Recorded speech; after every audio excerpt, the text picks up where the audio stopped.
There we go. Hello, everybody. If it's Wednesday, it's Warhammer, and that must mean it's time for another episode of Warhammer Weekly. Joining me, he's back on the show. CJ, how you doing, brother? You can't get rid of me that easy. No, no. I wouldn't want to. Anytime we're doing a big tier list, I've got to get a member of the. I got to get a secret badger. I got to get a member of Team Big on here, and we're going to be talking about. We're going to be ranking the monsters of Age of Sigmar tonight. Who's the coolest? Where do they all fall? Where does this, how do they stack up? This long crapped upon segment of the AOS War Scroll population. Not since, what was it? When was our season of monsters? When did that happen? It was like a 6-month period. Yeah, it was, I think, GHB 1 3rd edition. Okay. Yeah, I couldn't remember if it was like the end of second or the beginning of third. I don't know when it was, but that was like, they were like, now's the time. And in fact, all the monster killing stuff was better than the monster stuff. So, you know. Yeah, because they can't help themselves. There you go. Halo agrees with you. The first season of third. Yes. So there you go. I know my monsters. That's right. Big Mon Musu quest enjoyer. So I've done my homework. I appreciate that. So we're going to go through all the monsters of AOS tonight and rank them out. But of course, first, we've got some other stuff going on. Are we getting a hot or not scale as well? I mean, you'll see. You'll see when we get to the rules. You'll see exactly how we're going to do this. It'll be a hard scale because there are no knots. That's right. Wood, yes. Wood. Check. Okay. Smash. Absolutely. No passes here. All right. Let's start with, of course, some news. We've got a little bit of it. First off, we've got a rumor engine thing. It's a tail. It's a tail with like some feathers on it. And it increases my hope that maybe Seraphon are giving some actual new models here, as opposed to just a random foot hero. They deserve them. Yeah, Last time they got a refresh, it was great. Sure. Like, it's an endless well we could draw from. It's a very unique army. They're not in anyone else's territory. No one else has stuff that looks like them. So I say go nuts. That's my personal thing. Like, bring in all the dinosaurs. Let's go. What are we doing? Why are we even discussing this? Just make them happen. Yeah. All right. But of course, also, there was a coatl tail. Absolutely. It does kind of look like a coatl tail a little bit. Yeah. Absolutely. Coatl has always seemed like the low-hanging fruit of stuff that they should have had, but I think the coatls were like all dead in Warhammer Fantasy, but maybe they're back. Warhammer Fantasy's dead. We can do whatever we want now. We can do whatever we want. That's right. Rusty with a super chat saying, thanks for all your awesome hobby cheating videos. It's made getting into the hobby fun and exciting. Well, that's awesome, Rusty. That's exactly what it's here for, to help make sure that, if you got questions, we got answers. There you go. Beefy Crunch says, may I propose we move from soggy to spicy? It's the new spicy War Scrolls. Yes. Seems as though we're going to get some kind of action related to a Scourge of Akshi. And Soa. Oh boy. Just doesn't work. That's nothing. It does not have the same mouth feel as Sog. But spicy, I do like. Caliente? Absolutely, yes. Let's look at the Caliente scrolls. Yeah, I mean, last year it was like a big deal, right? They kind of released it like one after the other. If they're going to do something this year, when? How? What's going on? Like, it's the middle of June. So, I don't know, man. Are we just going to get like one massive drop that's like, enjoy, here you go. Here's 5,000 new options. It's like, all right, I guess that's cool. So, well, that would be the cooler thing to do. Sure. We don't have to make it do a tiny thing. So, time will tell exactly when our spicy scrolls come, or spicy options. But until then, before then, speaking of spicy, next week we got our announcement that, well, I guess this weekend technically is when it happens. The Heed Knights of Slaanesh Battle Tome goes on sale. So we'll be reviewing Heed Knights next week. That'll be next week's show. But that's not all. That's not all, CJ. You might think, my goodness, the Hedonites book, it deserves its own week. It's so big. How could anything be bigger than the Hedonites book? It's Slanesh, famously untoppable. It is, exactly. They are always top. That's right. That's right. No switch here. At any rate, but instead, we also have the General's Handbook going on pre-order as well. So I'm sure we'll be covering those in the coming weeks. Big Little bit big double shows trouble. lined up. Yeah, big shows. Obviously I have no opinions on the Hedonites yet. I will simply say definitely tune in for next week's show. It's going to be engaging. Believer, there's no way they're gonna make 3 awful Slanesh books in a row. Couldn't happen. Could never their happen. Time. That's absolutely it. Third time's the charm. We had a good one in 2019 for like 5 minutes. Then we quad nerfed it, right? And then it was all downhill COVID from there. layoffs were they was really affected the Slanesh book. Is it finally time for us to get out of jail? Let's find out together. Okay. As for the GHB, obviously also stoked about that. I mean, we'll see exactly what's on offer.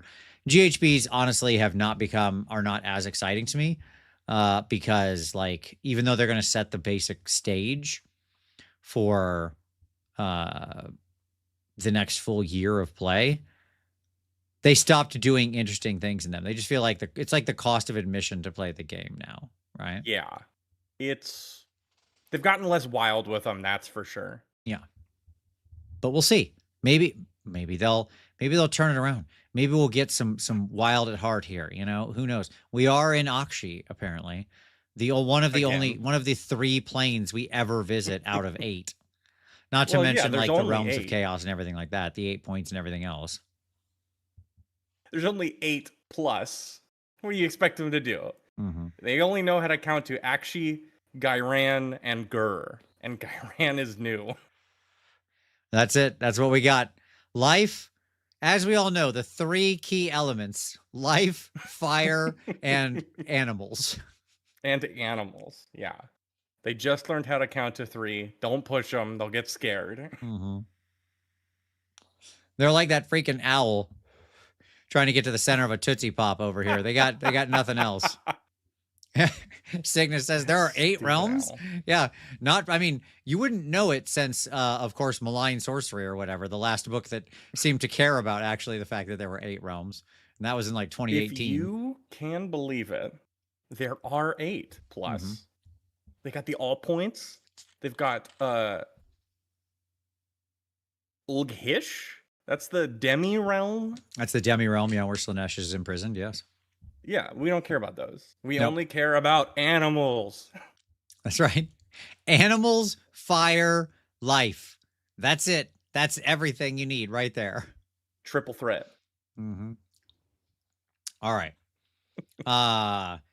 B to the right said, interesting that the cards have the Hellsmith's bull on it. I'm going to guess they were just looking around at art that has fire in it, and they found this, and they were like, yeah, good enough. I don't think they thought deeper than that. Well, there's not much fun numerology, astrology in that answer. I think they are going to be all Hellsmiths all the time. I think the government is lying to you, and I think that, man, those Chorfs are great. Absolutely. Look, as a Hellsmiths player, I actually will talk about that in my hobby time. As a Hellsmiths player, I can tell you this. Our entire army is about to collapse because the Scourge of Gairan War Despot was holding the entire army on his broad shoulders. And without him, the army is very bad. But look, the opportunity, right? They did 1 unit well. They could do the rest of them great now. They've learned their lesson. That's right. That's right. David Canty says they need to do Planescape demi-planes, the crossovers. Yes. I'm here for that. Let's talk about the para-elemental plane of smoke, of ooze, of ash. Yes. The good stuff. Getting that ooze elementals. Shit. Man, Planescape, what a ride. Yeah, it's a great look. Is It's a great realm. It's a great land. Great to play in. Great is world. is Planescape Torment the best CRPG? It's at least in the conversation. I mean, I think any list worth its salt would put it in the top 10 for sure. Oh yeah. Like there are other things I could imagine in the conversation. Just moreover because their pedigree or what they ended up sort of like influencing. Yeah. Some things like early Ultima or Wizardry or stuff, they loom very large in the minds of like what they ended up causing, right? Because so many people drew on them. But anyways, yeah. So I agree. Para Elemental Planes win. I love, and everybody's already getting the combinations. Shyish and Gur equals undead beasts.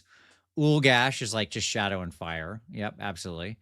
The heaven plus beasts, just hawks, just all flying creatures. Yeah, like the flying birds.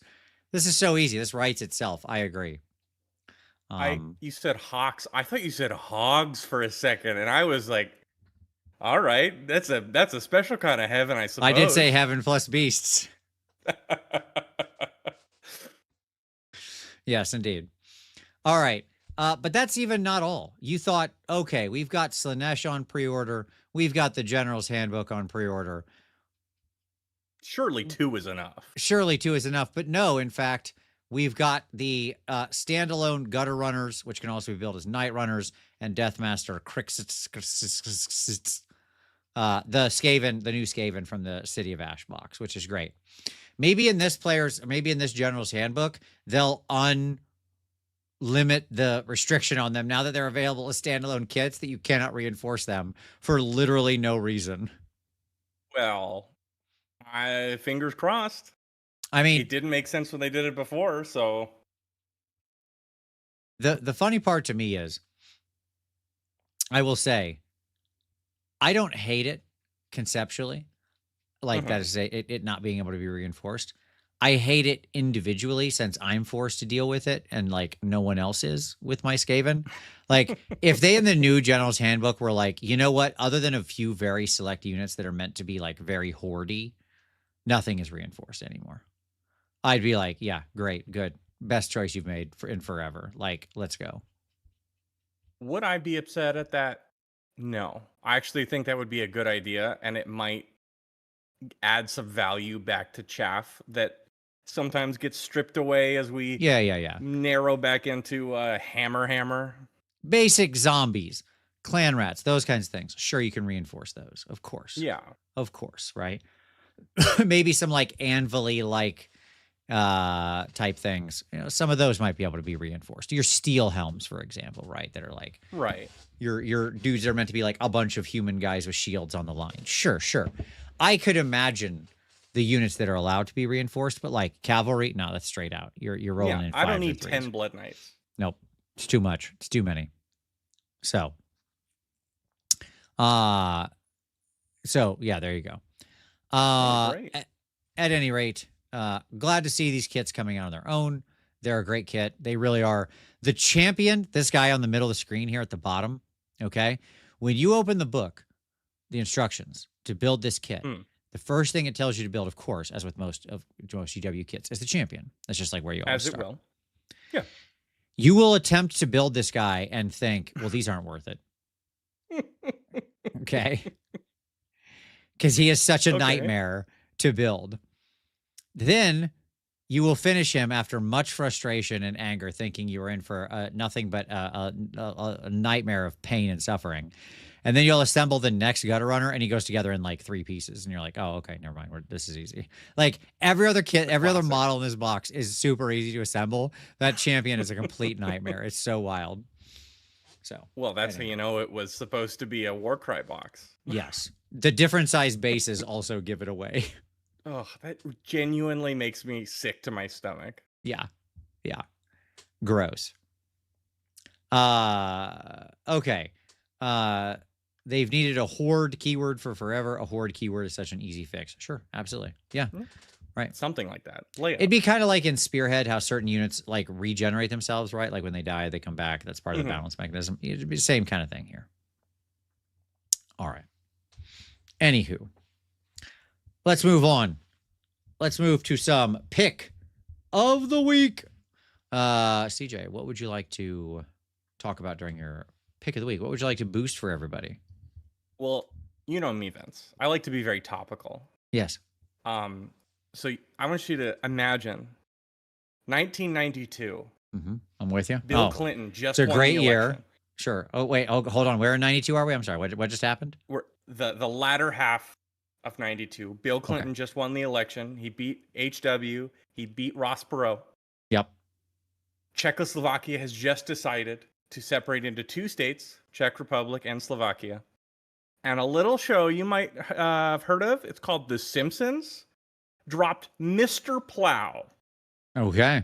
November 12th, 1992. Now, might be a controversial opinion, but I would dare say that is the greatest episode of that little, barely heard of show of all time. Wow. Okay. Not Monorail, huh? All right. Mr. Plow. Okay. Well, now, Monorail's very good. It's a good season 4 is a good season. Sure. But Mr. Plow, listen, you got to put it in H. It gets 100 hectares on a single tank of kerosene. All right. That's it. It's a wonderful pick. It's a great pick. Hey, I try my best. My pick of the week will be admittedly somewhat self-serving, as I'm going to shout out our good buddies Scott and John over at Trapped Under Plastic. As this last Monday episode was, I was on it because I was over in Minnesota last week and we recorded an episode. They got to edit it up over the weekend and put it out. And we talk all about sort of like skirmish games and how it can help you, like, does it help with your painting? And importantly, we talk about Uncle Adam and I's newest game that just came out, Repent, Ye Foolish Gods. These gods? Those gods, yes, indeed. These very gods? There it is. Repent, Ye Foolish Gods. The new game is out. Incredible. It is a game. It's a good game. A bleak, gritty fantasy where your sept of warriors, fallen, cursed, forsaken warriors go on a roaring rampage of revenge against the dark gods and their evil followers, slaughtering through them until eventually you force the gods themselves to kneel before you, hopefully. CJ was one of our secret badgers, as we call them, the secret playtesters. So as you'll see when you open up the book. It was funny. My wife looked in the book. She was looking at it when it showed up at the house. And she flipped to the page, like the table of contents page or whatever, right, to read it. And she's like, did they use their internet names? So I was very funny to see because I also opened it up to see that. And I was like, man, we're the only ones who used our God-given Christian names. That's right. That's right. All these other people are using these made-up pseudonyms.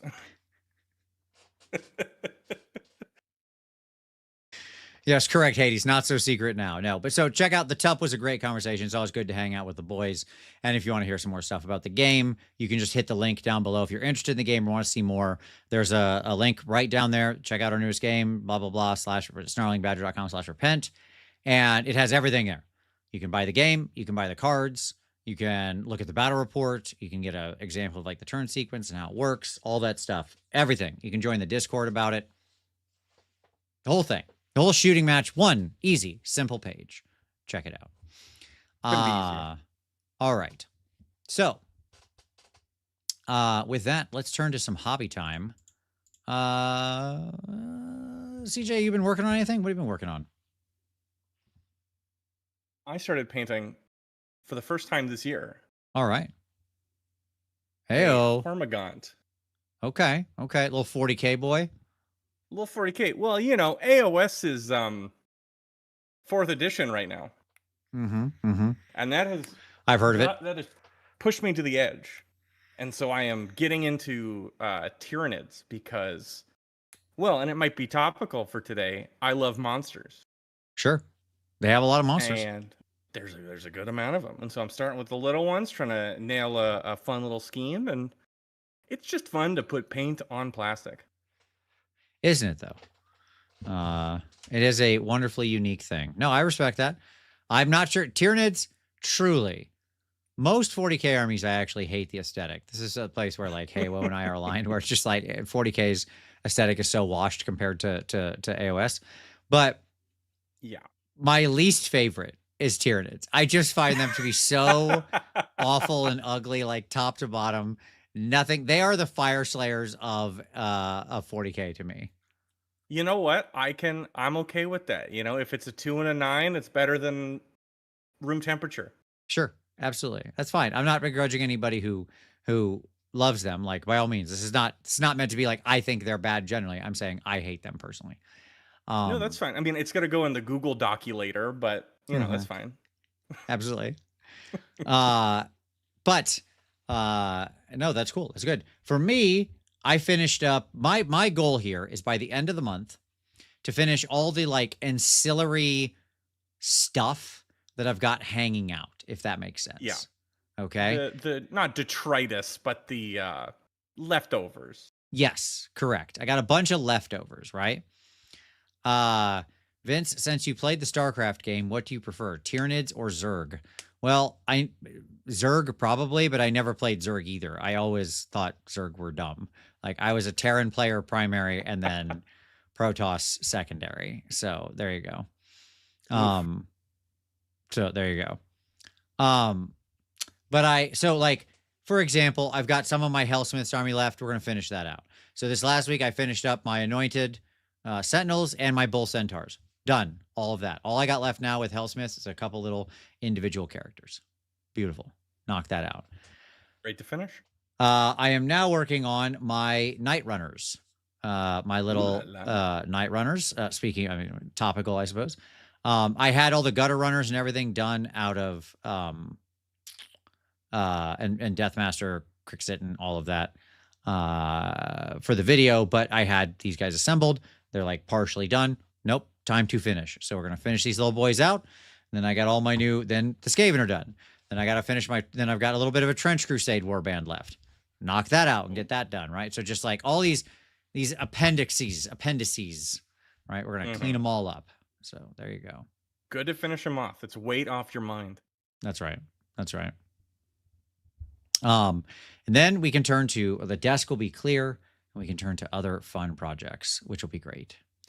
All right. So with that, I am timestamping. This is me timestamping. Shall we get to the big tier list? The monsters. I could go for a big list. All right. All right. So, monster tier list. Well, we got to begin, of course, with some rules. One of my favorite early pieces of art here, by the way. I like an art style they never bothered to replicate. Like this, they brought this artist in. This artist dropped this one banger piece for of Sigmar with the hammer, just like crushing this god beast. The chaos dunk. Yes. And we were just like, nah, no need to return to that.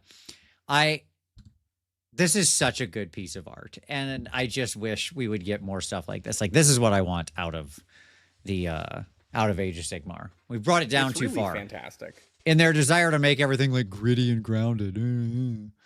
Like, we've lost the epic, some of the epic fantasy. I want the epic back. We've lost some ups. We're hitting the downs, and you know what? So those are pretty cool. Get the bottom layer nice and foundational. But I want to see some crazy shit. I want to see Charles Sigmar come on and slam. Exactly.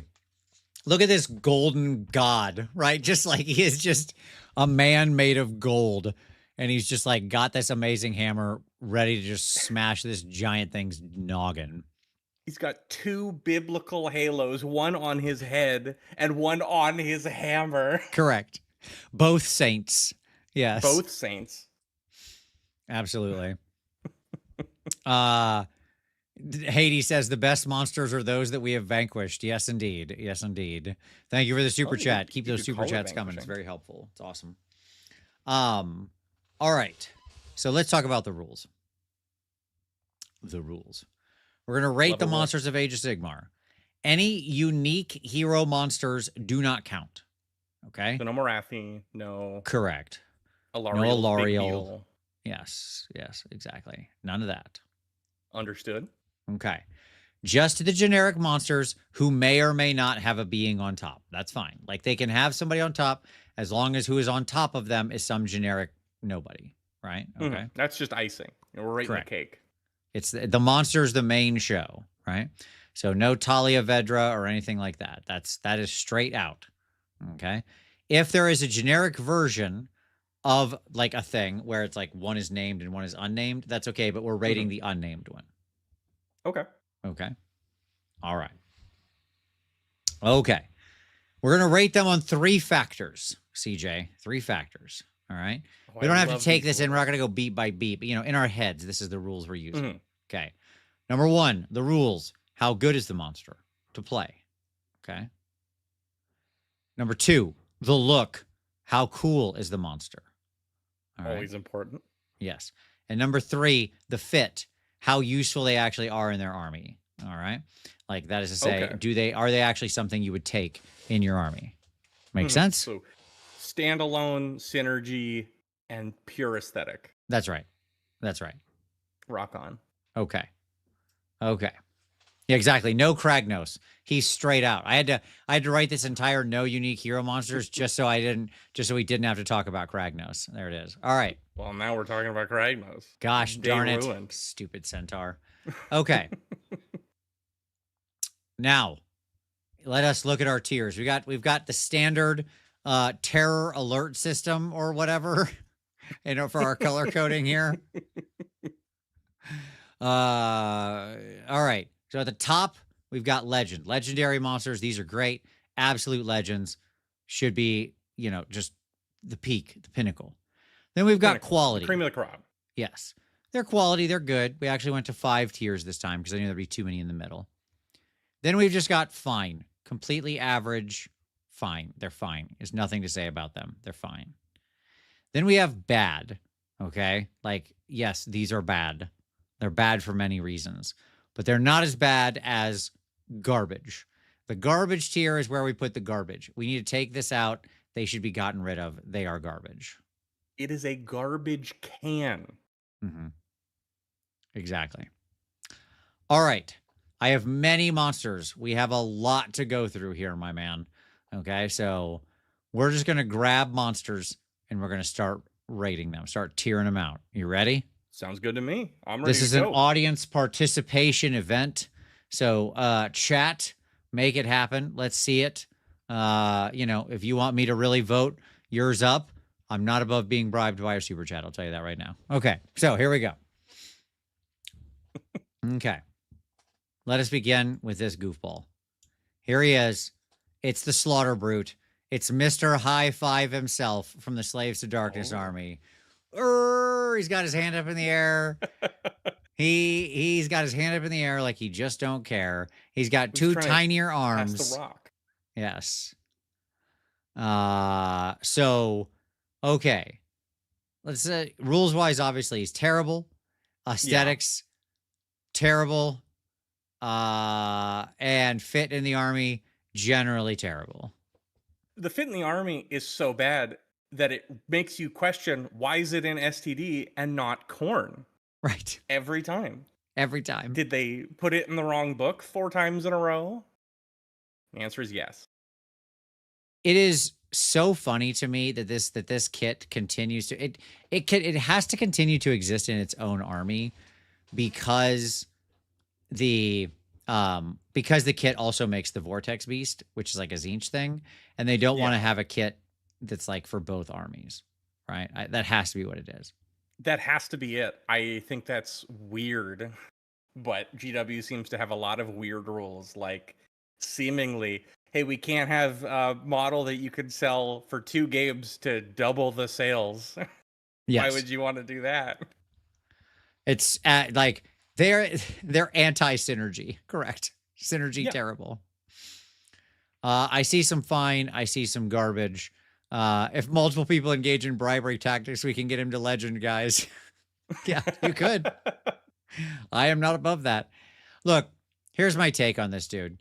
It's a super dated model, and it's the worst. It is by far the worst version of this kit. Like, we can Yeah. talk about the Mutalith when we get there, but like his face is so derpy if you've ever painted him, and I have a Slaughter Brute. I have all the big dumb monsters. I love big dumb monsters. I basically own almost every monster we're going to review tonight. Oh, good. Yeah, it's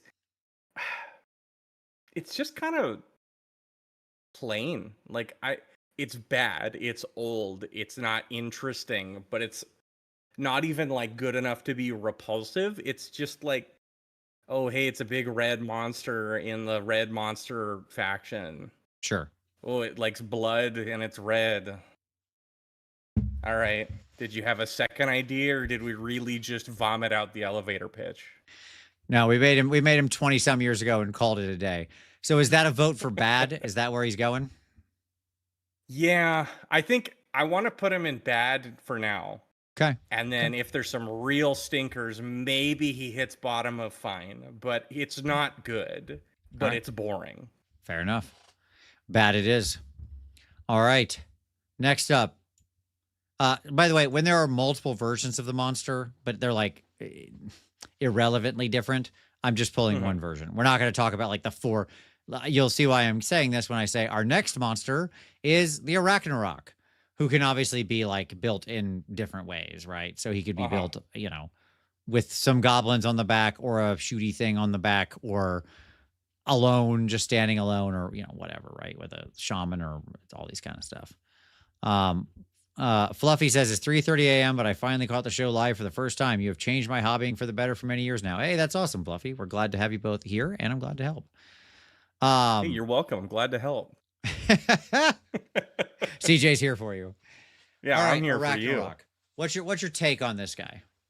I have purchased the Arachnarok 3 times. Wow. Because it is the coolest base for kit bashing of all of those old models that I've ever.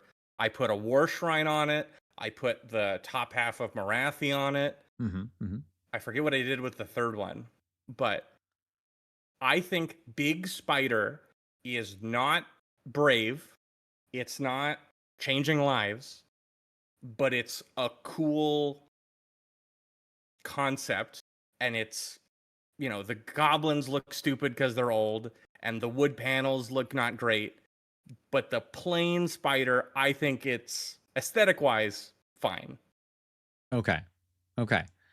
Aesthetic-wise, I agree. I think it is fine. I think it's a little static, right? You wouldn't do it in the same way today. It's like a little bit big. It's on kind of like a enormous base for what it's meant to be in all of this. That's always been a problem. But like, how are we dealing with the fact that this, rules-wise, it's basically been garbage for most of its existence. It certainly isn't very good now. And fit-wise, it is truly awful how it fits in the army, because they want to pretend like spiders just don't exist. It is like, it is truly an appendix they have just failed to excise for the last couple of books. It is shocking to me that spiders are still even around. So vestigial that I would bet money that it's not going to be in the 5th edition tome. Didn't they cut the tiny spiders? So this is the only thing hanging around. I am shocked. I agree with you. I think this thing is not long for the world. I think we've got to put it down in bad. Like, I think that's where it evens out. Yeah. If it was just aesthetics, I would fight for fine, because it is, honestly, for how old it is, it's doing decent work. Agreed. But the rules suck. There's 4 of them, and none of them are good. Right. And it is like, why do they have spiders in the Gloomspite book? There's nothing else to do with spiders anywhere else around here. It's like such a remnant of Warhammer fantasy. Yeah. Excuse me. All right. Kind of like wolves. Why are there wolves in Gloomspite? But hey, what do I know? There we go. Well, apparently they want to make new ones of those. All right. Okay. Cool. Next up, let's see who we grabbing next. Oh, I'll grab this goober. All right. The Gothazar Harvester. One of the monsters I don't own. This is one of them. Mr. Hammerfist. Okay, he's like a bad guy from Super Mario. right? Okay, you know him as Mr. Hammerfist. I know him as with the crotch skeleton. Sure, yeah, That he is is how he also sits in my brain. he is also Mr. Crotch Skeleton. Yes, that is true. That is true. What's your take on this guy? Where are you feeling on him? Hmm. Hmm. Yeah. Here's what I'll say. Rules Hmm. wise, he's fine. He's fine. Okay. Like I knew the index, but I don't know how he is in their new book. basically the same. I mean, like Okay. there's some minor changes to how he works, but it's he does what you think he does, which is like restore guys and hit relatively hard with his little mace fists. He's fine. Oh yeah, I like how many options there are. Like he's got the crocodile head or the bird head, and he's got the scythe hands or the hammer hands. Because those used to have different rules, but now they just gave up. Yeah, we gave up on that a while ago. Probably for the best. But I don't know. I don't want to say it's bad because it's definitely better than the other two. But I don't want to say it's quality because I don't know. To me, it's a little like, kind of like Slaughter Brute. This is the elevator pitch you have. They do bone constructs. They put a bunch of bones together and they make big monsters. And so your first concept is, they literally just make a pile and you put two fucking cartoon legs on him and big hammer fists like he's a Bugs Bunny cartoon. Yep. Well, Gooball, that's what the little crotch skeleton is for. He's the one who passes the bodies up. The hands are for the hitting. The little crotch goblin skeleton. He's the one who passes the bodies up. He sets, and then the hammer spikes. That's right. That's right. Look, I'm gonna submit to you. This guy is the definition of fine. His rules are like okay. The model is okay. There's some cool parts about it. There's some silly parts about it, and his fit in the army is like sure. If you're using a lot of Mortec, he's fine. Yeah, quintessential like 5 out of 10. Yeah, 100%. Oop, crap. There we go. Sorry, everybody. All right, very good. Okay, next up, let's see where we got here. We'll grab this guy. Generic Derek, the Slumdrek, whatever his name is, the Swamp Boggler's alligator monster with arms. The Sludge Raker Scrum Beast or whatever? Correct. Yes, exactly. I like to call him Generic Derek. I actually really like this model. It's goofy in a way that orcs I'll make him slightly bigger while we're discussing him so people can see him. But like the orc silly doesn't always hit with me, but like this is like kind of creepy and kind of weird and kind of goofy. It looks kind of like a Rankin Bass, a Hobbit like still from of a Gollum. Like there is some. He does. Oh my god, that's so accurate. He does totally look like a guy from Rankin Bass's like Hobbit, Lord of the Rings or whatever. Yes. Yeah, he's gonna start telling you riddles in the dark. Yeah. I definitely don't care for the orc on top. If I had one, I would build it without him and just like, hey, he's a cool monster. But I like the rotted wood, the yoke on his back, the moss dripping down, the spined tail like a porcupine. I really like this model. Yeah, I think aesthetically, he's actually quality. Okay, like this is a quality aesthetic here. I even think the orc, in my estimation, is okay, but I get the hate. He's a very specific kind of thing. I like. Yeah. Admittedly, Derek, the orc on the back of Derek looks cooler, but at any rate, yeah. But this is the generic one. So I love the little cages. He is like Mr. Bojangles. He just loves having all sorts of like goofball crap all over him, right? He's stylized. He's got accessories. He is out on the street. He's serving. But the cage in the back, it's for captured people because he's a capturer guy. He captures people and puts them in the cage to take back and eat, I assume. Whatever the swamp bogglers are up to. You know, rules wise, like model quality, quality. Rules wise, it's okay. He's got some tricks. It's not terrible. I would say he's maybe fine. Fit in the army, probably also fine. So the question is, does he go? Does that knock him down, or do we keep him up in quality because the aesthetic's so strong?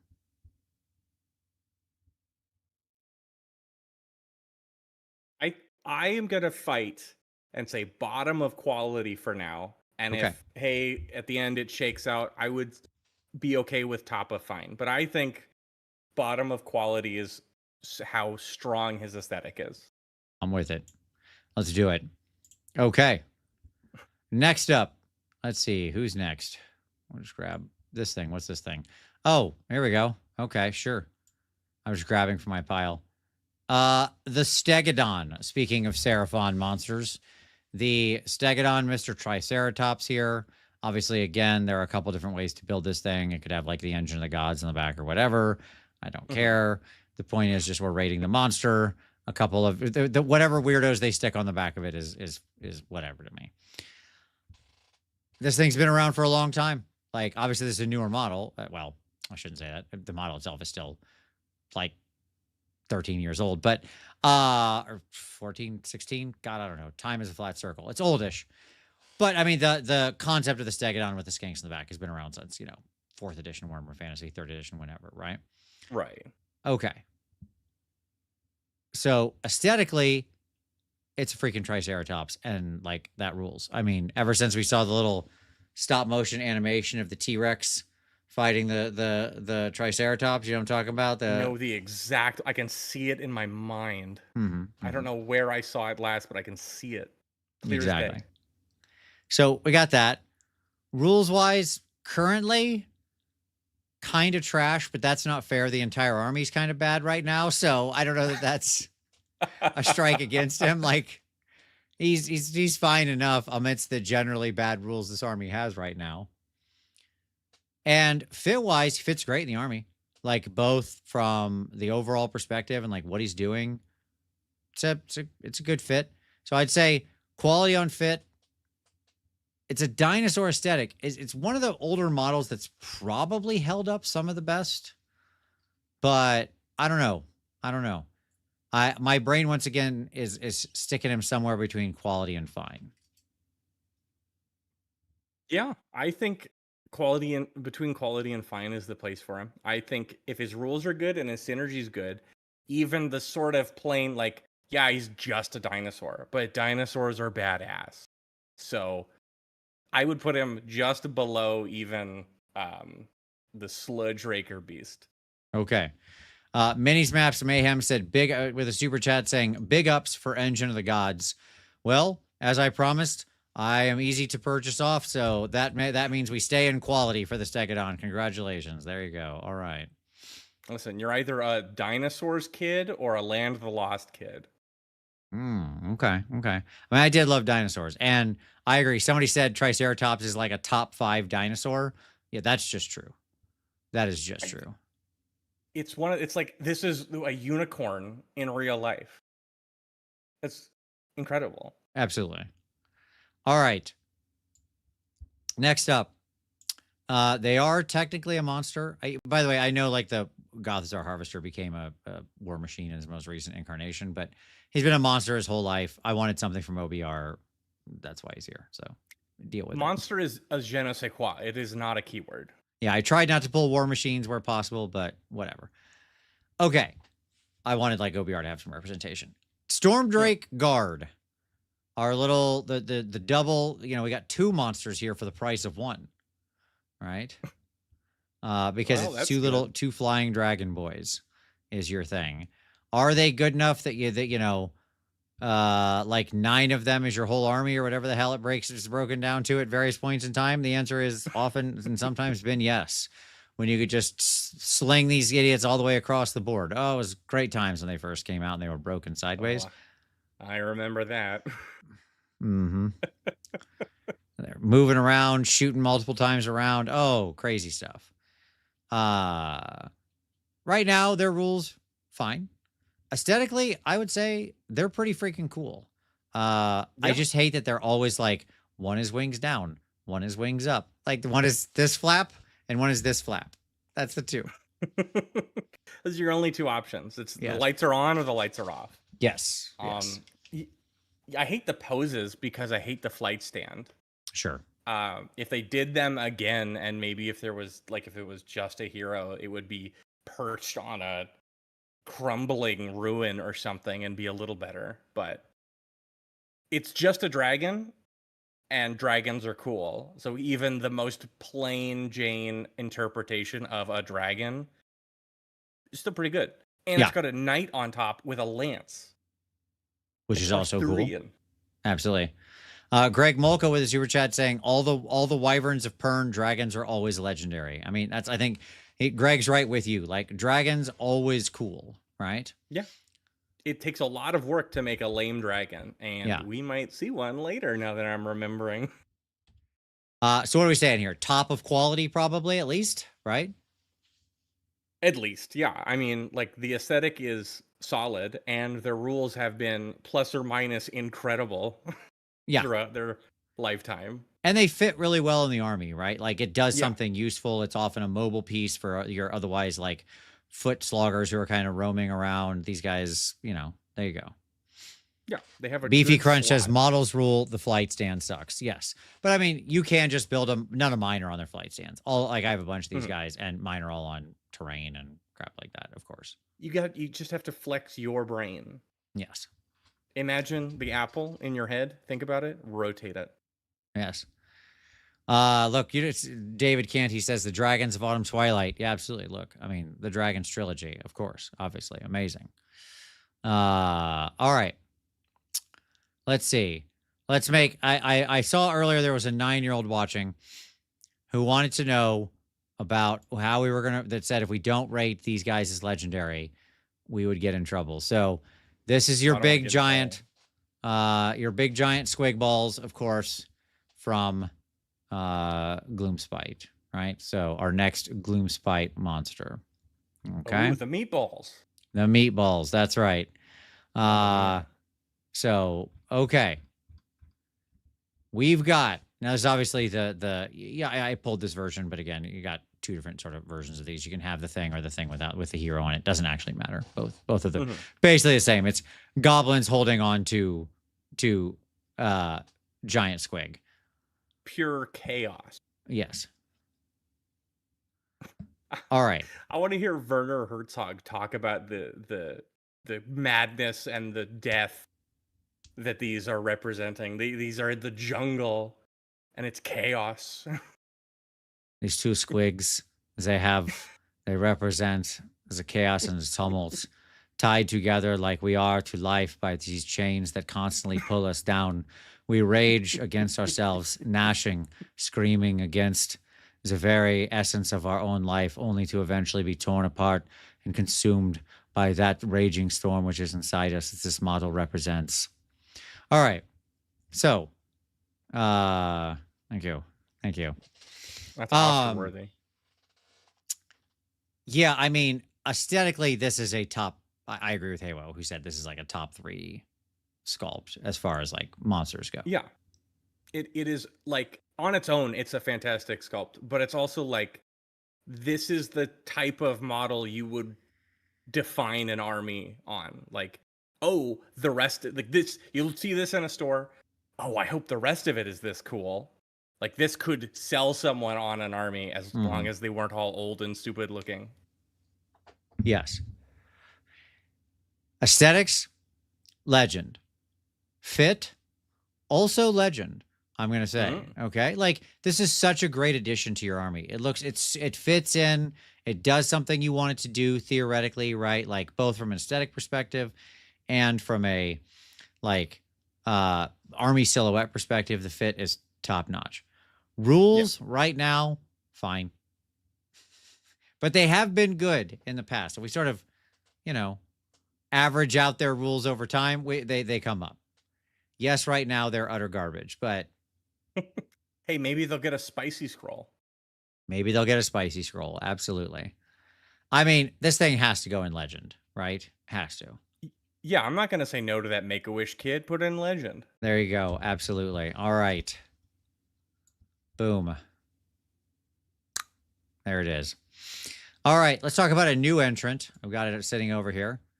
The two new, the gate, they're not like gate breaker gargants. They're the like, we brought doors to war. The new gargants for Cities of Sigmar. It's two giants. One is a lady, which is amazing for the first time. Lady. We got a lady giant, so that's nice. I like that. Love a big woman. Absolutely. And the Halo says the Gort Borkers. Yes. They have machine guns, which is also cool. Okay. It makes everything cooler. And they're holding doors, very big doors. I mean, it's actually kind of fantastic. The only part I don't like about them is that they're in cities and not bringing the average up of any destruction army you would put them in. But even in cities, they're very cool. Greg says if you could swap which door they hold, the models would be perfect. Oh, so you want the other, you want them holding the opposite doors, like as far as that goes. I see. Okay. I mean, I'm sure you could. You just probably have to do a little bit of sculpty work there, but you could do it, I'm sure. I believe in you. I think you could do it. I don't want to play cities, but I kind of want to model these as one always lies and one always tells the truth. They are slightly shorter than Man Crushers. That is true.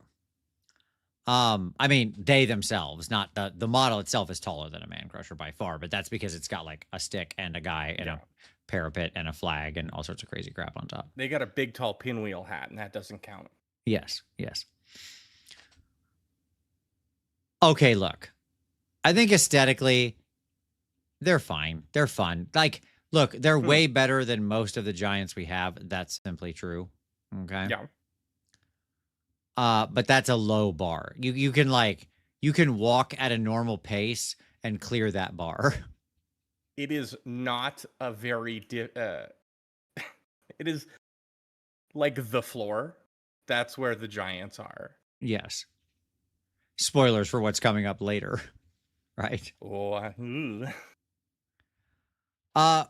Rules wise, it's funny. They actually have pretty darn good rules in the city's book.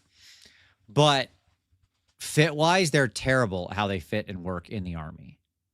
Okay? That's what's so funny about it. Like, because of everything else going on in that army right now in its current incarnation, despite the fact that, like, their individual War Scroll rules aren't bad, you would never play them in an army. Jeez. That bad. Hey, soggy time. That's right. Spicy time. It's just not aligned to what you want to do. It's a poor fit, right? It's a case of like, we've all seen that where there's like a good War Scroll, but it doesn't fit with the army overall, like what the army's game plan is. And like these guys just aren't doing what they need to do for the points they cost, basically. But at any rate, I'm going to say my vote for these guys is fine. They're fine. Yeah, I think fine is perfect. If their synergy isn't great, I'm thinking about them. They have manipulated me psychologically, where they have put two destruction models in an army that isn't destruction, and so it has a better aesthetic. And I look at them and I'm like, wow, those look great for SOB or ogres. Sure. Oh, they don't go there. I mean, I plan to strip all this crap off and use them as two Man Crushers in my Sons of Badmon army. So wait, you don't want to run the existing Man Crushers they have for sale and have had for sale for 25 years or something? If I can avoid it. I have so many of that model and I hate them all. Just some dude said, "Hey Vince, I got a cog fort for my FEC army and was wondering if you have some advice for how to make the cog fort look weathered or falling apart." Sure. Just like actually chip up and scratch up and dent the model. Like literally get your drill and stuff like that. Take some chunks out of it, especially in the stone, so it looks like there's missing parts, You can do a lot with like weathering, have streaking, pigment, stuff running out the stone, have like moss and things like that growing up around the bottom. So it looks, kind of like an old tower you'd see in the English countryside or the Irish countryside or something. And then, just general FEC stuff. I'd say hang some chunks of meat off of it. That's probably a good thing. Not actual meat. Don't hang actual food. That's not going to go well. But like, something like that. Commit to the bit. Yeah, but painting wise, yeah, just go heavy on the weathering. Get out your dirty downs, your rust and stuff like that. And yeah, take some I would just chip the heck out of that stone. Like I would get in there with the Dremel with your knife, start scratching, chipping, taking chunks out, and make it look like a stone is all beat up and busted, basically. That'd be my move. And then from there, just all weathering stuff. And give it to your dog for a few seconds. Yeah, that'll handle it. All right. Thank you for the super chat, just some dude. I hope that helps. We'll slide these guys down and fine. Here we go. All right, next up, you know him. You love him. He's a Cow Mountain. It's Cow Mountain. Oh. It's the Alarith spirit of the mountain or whatever. Peppo says, I'm here to say hi to CJ. Peppo says hi. Oh. Ni hao. So, what's your take on Cow Mountain? He skipped leg day, and he looks like an upside down Dorito. I mean, I love the top, the filigree and stuff look really good. The accoutrement, but the silhouette looks like an upside down Dorito to me. I mean, what do we think about Big Hammer? The fact that he just has a giant stone mallet, right? Come on. A big hammer goes a long way in this house.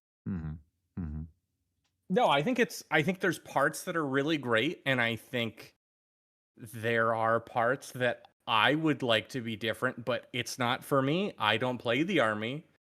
So I can see it. I can see that it is good. I don't like it, but it's not it's bad. It is kind of like Nurgle. I don't like it, but it's a great looking army. Sure. Yeah, I mean, I think aesthetically this guy's obviously quite unique. We can certainly give him that much for sure, right?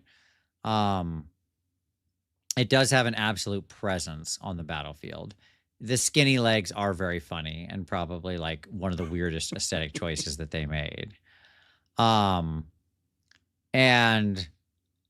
rules wise, quite good. Fit wise, quite good. Again, he's doing things you want in everywhere. Is Cow Mountain accidentally sneaking into Legend?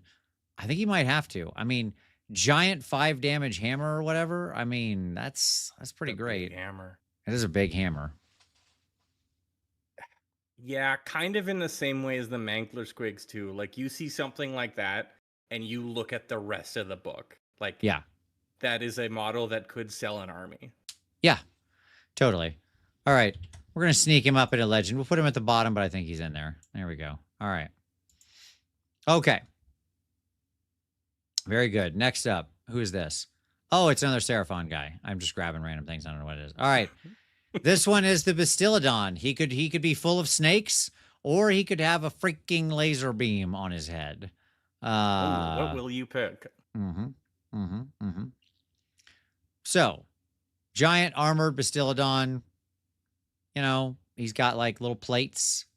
He's got a little happy hat. I like that they put a little hat on him. That must have been fun. Right? That wasn't necessary. They just had their little guy, and they were like, what if we put a little hat on him? What if we put a little hat on him? They dressing up their dogs, right? Seraphon nothing wrong with that. Are dressing up their dogs. When you go to the park or something and you see people walking around, their dogs have whole outfits on. That's Seraphon. Yeah, it's all part of the great plan. Yeah. So yeah, what's your take overall on this one? I think I got a thought, but I'll let you go first. Okay. I mean, my thought is very simple. You put a laser on a dinosaur. Tell me that isn't a Rift's character. Darn it, you're not wrong, and you made me like it more. Okay. Yeah. Okay. This is basically the Ankylosaurus, which I don't know, man. Possible Cabbage says this is an S tier dinosaur. I got to be honest, I never liked these guys. I always thought the Ankylosaurus is kind of an underwhelming dinosaur. I mean, that's what this is based off of, obviously. None of these are like exact, matches. It's like the idea. It's the idea of the thing, yeah. But not that we really know exactly what any of these dinosaurs look like. We're reconstructing them from bones and science and stuff. Until we actually get Jurassic Park going, we're not going to know for sure. We got to let them grow. We got to let them cook. Yeah. But putting a giant laser beam on a dinosaur is pretty awesome.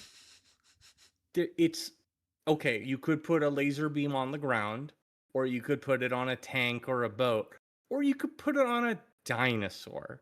That's using the whole buffalo. Okay. You know what? You've sold me. Hey, where's he going? Top of quality, or does he sneak into legend? I want a dinosaur in legend. And so it shall be. Bottom of legend. All right. He's in there. You made the call. All right. Next up, this dork. This freaking guy. All right. The Fire Slayer's Magmadroth. Another monster I don't have because I will never own a Fire Slayer's thing. Hades says, it's not a laser, it's redacted light, and I'm tired of pretending it's not. A laser is a specific thing that's just a magnifying glass. Well, Hades, I'm not sure. In the old world, they were supposed to actually be like using advanced tech from the old gods. Like the Amazons who occupied the same forest as the Seraphon had actual laser guns, like real plasma guns. Like they wielded 40K weapons. So I'm not sure it's actually not just I don't think it's actually just doing magnification. I think there actually is some kind of thing going on there, but who knows? Maybe it's magic, whatever. But there you go. Well, in a manner of speaking, radiation is a kind of magic. And as we all know, laser is an acronym for light accelerated by stimulus of electromagnetic radiation. So I'm going to say it's still a laser. All right, fair enough. So what do we think about the Magmadroth? Where are you sitting on this guy? I'm pretty sure I killed 100 of those in Blackrock Depths. So yep, accurate. This is absolutely the fire dog from Blackrock from BRD. Yes. It's kind of like the most basic version of like a fantasy salamander. Mm-hmm. But it's big, which is cool. And the guy on top is kind of like his big key axe and the forged thingy throne. Like it's cool. It's not bad, but it's not. In a good army, this would be the worst thing. In Fire Slayers, it's the best thing. Yeah. Yeah. That's rough. You know, I never got to run Blackrock Depths when it was like actually a top tier dungeon. Because I played WoW for a while and left, but I never actually got that. And then I came back at like, I don't know, Cataclysm or something when you could go to like level 100. And so then I just ran BRD over and over when I was like 100 and it wasn't anything. So I never got to experience that actual fun. At any rate, look, I hate this guy. I'm not going to lie. I agree with you. He's the best thing in Fire Slayers, but this model is so bad. Okay. Yeah. It's so two-dimensional in the way it's sculpted. It's doing absolutely nothing interesting. It literally has the Necrosphinx pose of like 3 on the floor, 1 up paw up in the air. Okay. Yeah. I was like, this is some 2008 level jank in the posing. Okay. The chair is like overdone, and I don't know how it wouldn't just slide around. And why does his ridge that goes along his back, why does it magically not exist where the chair is? He has 2 ridges, not a single ridge. They trim it. Sure. They literally bred them to not have that ridge in the middle there so that they could put a chair on it. Yeah, it's like pugs. They made them into freaks. Now, that all being said, obviously right now there are versions of these guys depending on which one you want, because again, there's like 3 different versions of him. But there are versions of these guys that are like really, really good, especially in the soggy rules especially. I mean, he's going away soon, but still. Fit-wise, it's exactly what the army needs. It's always needed this thing. It's so important to the army. because it's actual like mobility and it can go up and like alpha block into things and stuff like that. Okay. I'm saying it's probably got to land in fine. It can't be any worse, but I can't in my heart of hearts put it any higher. It's better than everything in bad, and it's probably worse than everything in fine. So I think bottom of fine is where it can go. Fair enough. Get in there. Get in there, guy. All right. You are now closer to fine. The Indigo girls would be very proud of you. All right. So, next up, Big Pig. Need I say anything more? The Iron Jaws Big Pig. There are 3 different versions. They all rule. They all rule. And the ones with the sidecars, like a Teenage Mutant Ninja Turtle from Magic the Gathering, of course. Villain of the Week with the boys with the spears. Like, it is orc perfection. I mean, I don't like orcs, and I would buy this. Yeah. Like, this is a 10 out of 10. Rules, good. Fit, good. Aesthetic, absolutely incredible. This is a legendary monster. It belongs in here. Oh, hands down. Wonderful. Yeah. No issue. Like, instant legend. Let's not belabor this. Welcome to the top tier, Big Pig, where you belong. An all-time Welcome to the banger. Pig Leagues. You did it. You did it. And yes, the little side sponsons are absolutely like the TMNT van that would like have the Donatello pops out or whatever, you know, just like he's got his pizza shooter. This is a Saturday morning cartoon, like toy tie-in vehicle, and it's great. Yep. All right. Next up, so many monsters. The monsters never stop. Thank God. Okay. Another Stormcast one. The Big Drake. Your big like the original Big Drake, right? Your Lord Celestant on Star Drake, or your whatever the other guy was on Star Drake. I don't remember. Whatever the other guy was. But yes, your Star Drake. Big open roaring mouth, goofy paws, very precariously placed on terrain, wings in an almost impossible to imagine position. Yeah. Yes. What is this doing?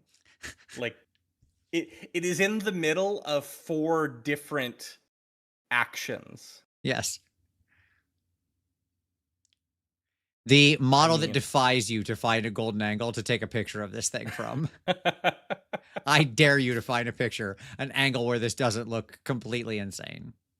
Well, not only can I not do it, GW's marketing team couldn't do it either. Nope. They tried. They tried and failed. They tried and died. Yeah, that's just never got there. Yeah. There are better units now. There was a time where this was the only dragon that you had, and now we are no longer in those dark times. Yes. I don't have terribly too much to say. I think it's bad. I don't have terribly too much to say against that other than I agree. Yes, he goes in bad. Shout out to when I was on a tear with Slanesh with the cheater rules in 2019, and I ran up against an opponent who had the Star Drake like kitted out to be basically unkillable that would also kill you when you attacked it, and defeated my whole army with that one model effectively, even with my broken Slanesh. Got hit with the Wombo combo. Absolutely. You did not block that whack-ass mix-up. The Beardo Dad with a super chat saying, what's a model that isn't a monster that should be? Oh, okay. What's a model that isn't a monster that should be? Oh, I got to think about that. Huh.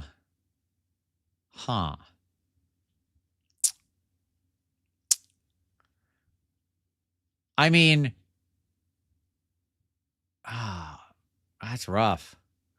I was gonna say Beast of Chaos, but they do have the word beast in the title. But like, it's a pretty monstrous thing. If you saw that in the real world, you'd be like, a monster, right? Real monsters. Yes. Oh, Morghast is a good one. That's cool. The like fallen angel ones. That's cool. That's probably a good call out. Like that I could see that. They're very monstrous. And you got 2 in the pack. They could be like storm drakes. Catharsis says IDK sharks. Yeah, the problem with the sharks, they're not big enough, right? They should be bigger. Yeah. I think it's going to be the shark. I'm going with the shark. I am okay with the Demon Prince not being a monster. Honestly, I'm okay with the Demon Prince just being like a big guy. For basically. You? But because it's been because like shark is I'm okay with it probably just being kind of like really big person. That's fine. Yeah. It's weird, but it's fine. If they made him a monster, I wouldn't be shocked, but I don't think they should. Right. But I'd say the IDK shark. Make it like go into that sculpt, go into your ZCAD file, increase by size by 30%. Print. Done. There you go. All right. Next up. Let's see. Who's next? We'll grab this dude. There you go. Tree Man.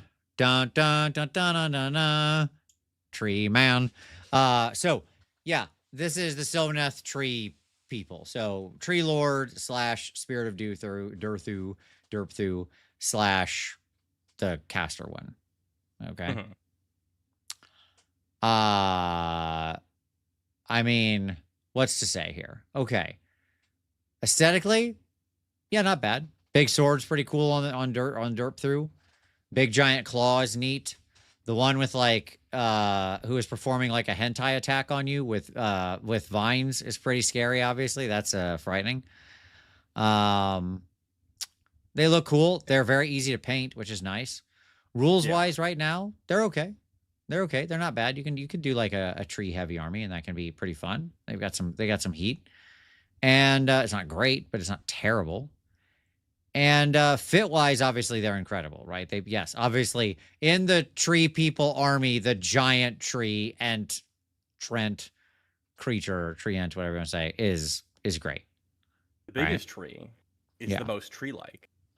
I don't know. Is showing a little bit of age in the sculpt, right? Very mono sort of pose. Not a lot of action here. Have you seen the other trees that GW has made throughout their many decades? Yes. Yes. They are some of the most disgustingly awful wastes of resources I've ever seen. Sure. We used actual metal, a limited resource in this world, to make those old trees. Yes. We should Cygnus said a steep step down from the original metal Derthu. That is a bold statement. If I could snap my fingers and like gather all of the original metal tree lords and melt them down and return them to the earth in some sort of like ceremony from the Avatar world or something, I would do so.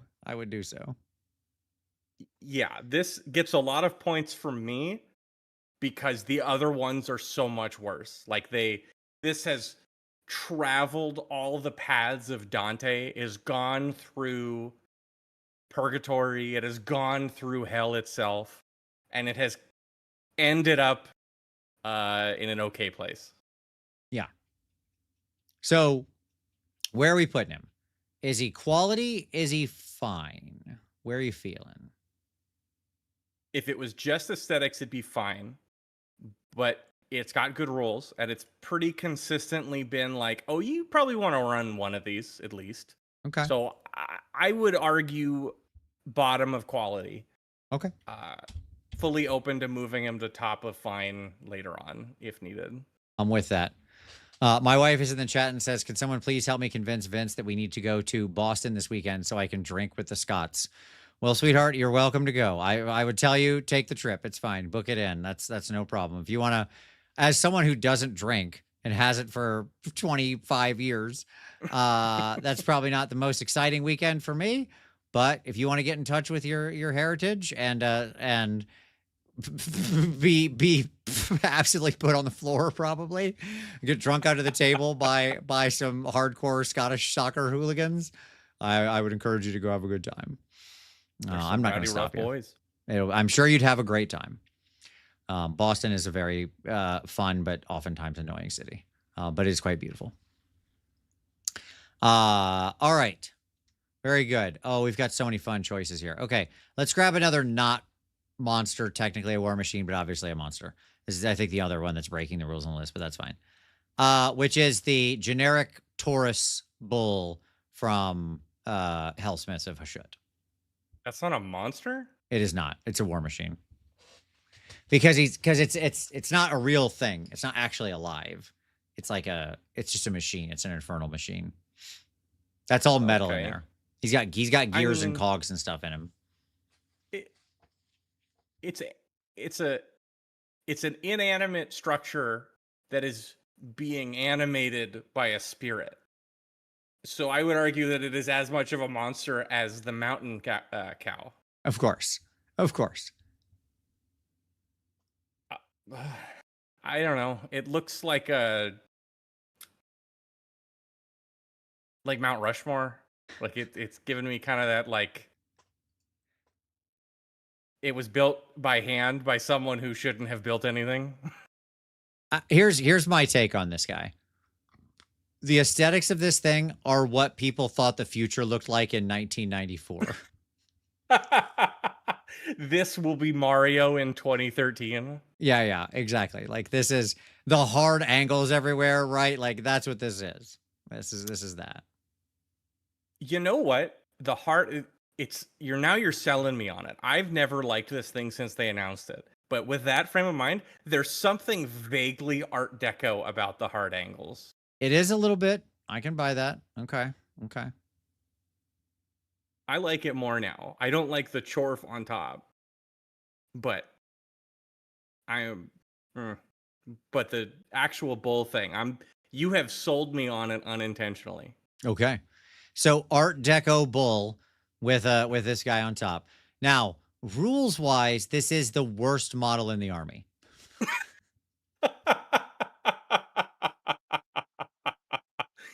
Oh, okay. Not a lot of room for maneuvering down there. Cygnus Maximus says, if Hackers was about Chaos Dwarves. Well, first of all, I just watched Hackers this weekend. That's not a joke. I 100% watched Hackers. We did a little movie marathon when I was hanging out with Scott. A bunch of movies that he'd never seen. I showed him Blind Fury, the Rucker Hauer classic. We watched They Live, the John Carpenter classic, which he had also never seen. Love it. Fantastic. And then we watched Hackers. I submit to you, Hackers is the most 90s movie ever made. It is the entire 90s. It happened in 95 is when it came out. Peak of the decade, literally.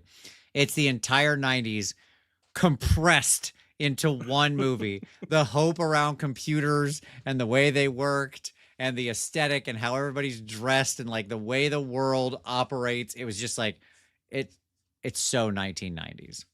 Yes. It was a simpler time full of dreams. Yes. I was always more of a Swordfish guy, but Hackers is very good. Which is funny because as we were discussing it beforehand, somebody was like, is that the one we has to like, where they've got a gun into him and he's trying to break his own code or whatever? He's got to decode, or he's got to like decrypt something. I'm like, no, that's Swordfish. You're thinking of the other Hacker movie from the late 90s. Didn't have near the aesthetic. Come on. Zero cool, acid burn, serial killer, Lord Nikon. Come on. Swordfish had none of the swag that Hackers did. However, I always had a crush on Halle Berry, and so Swordfish was very important to me as a child. Fair enough. Youth. Fair enough. Okay. So, at any rate, back to this guy. Okay. So, worst thing in the army. You would never take it. Never. His fit is also awful because, like, the special character guy is the version. This guy is terrible. He fits with nothing. Ooh. Yeah, it's bad. So with that in mind, I would have said garbage 20 minutes ago, but now I want to say it's bad because I love Art Deco. You know what? I agree. He goes in bad. Okay. You can slide down here, buddy. There you go. Oh, Johnny Okay. Mnemonic. The one with the He dolphin needs a was Johnny computer. Mnemonic. Oh, absolutely. We talked about that. That could be yes. Does hackers with the one with the dolphin? No, that's Johnny Mnemonic, which was like clearly somebody wanted to make a Shadowrun movie but couldn't get the rights to Shadowrun or something, and so they were just like, that's fine. We'll just do it live. All right. I believe the screenplay was done by William Gibson for Johnny Mnemonic. I completely believe that. All right. The Vermin Lord. Here I've grabbed the Deceiver, but this is meant to rent. Oh, yeah, exactly. Oh, my wife says loved Sneakers. Another classic, like, spy hacker type movie. Yes, Sneakers is great. Too many secrets. All right. Okay. So, yes. Johnny Mnemonic does have the laser, the monofilament whip. Classic. All right. Welcome to 90s sci-fi hacker movie talk. There you go. All right, so I picked the Deceiver because he's the coolest one, but I mean they're all whatever. Okay. There's none of them are bad, and there's 5 of them. That's yes, kind of impressive. Now, they are wearing hair shirts for like no reason. Like they don't just have fur; they are wearing shirts and pants, like little boxer briefs made of hair. Well, a gentleman always brings his coat. I don't see any problem with that. Sure. Let's see. Zimu says, glad to see you're all doing well. Congrats on the new game launch. Any advice on painting battle mech camo? Freehand on odd-shaped panels is throwing me. Well, that's really tough. Like tanks and those kinds of things in general, especially because you need to make it respect the light, like a downward facing. Like your camo pattern can't be universal. So here's my advice. Pick your 3 colors you want to do your camo in. Camo out the whole guy. Like just basically like you can do it with an airbrush. If you use some like camo putty, you can just take off little bits. If it's like actually a Battletech mech, you got to use real small bits. You like spray them all green, then you take out the little bits of camo putty and you like stick it on there, and then you spray it another color, and then you stick it on there and you spray it another color, and so on and so forth. And you'll get the different things. But then what you need to do is come in with like a nadial shadow, so like an anti-zenithal, like shoot shadow from below on the mini, and that will work really bright, and then just like bring shadow up from below, and that will then tone so the camo actually looks like it's respecting the light. But my best advice is don't worry too much about like trying to truly freehand it. Like just make blobby shapes. That's it. Blobby shapes are all you need. So there you go. Hopefully that helps. Do you not wear wool undergarments? I do not. No, I do not. I do not wear wool undergarments. It's 100 degrees here. I would never do that. Yes. No, that's not a good way to keep the bits fresh and clean. I'm gonna be honest with you. I am a Skaven enthusiast. I've tackled multiple Vermin Lords. I hate them. Interesting. Like aesthetically, they really bother me. They're so flat and like 2-dimensional. They're not doing anything interesting. They all have this like 1 foot up, like the Captain Morgan, leg up in like the most extreme way possible, standing on their tactical rock. Their tails, the way it like swoops around in front of them. Like the fact that the other ones who aren't the Deceiver all have this like halberd really weirdly positioned against their foot or whatever. Like they're kind of like they're one of the monks that's like that can do the trick where you like stand on your own staff, that thing. They're tactical combat stripper pole. Yes. Correct. Yeah. I like the horns. Like sure. I look at it and I zoom in on the parts that I like. Yeah.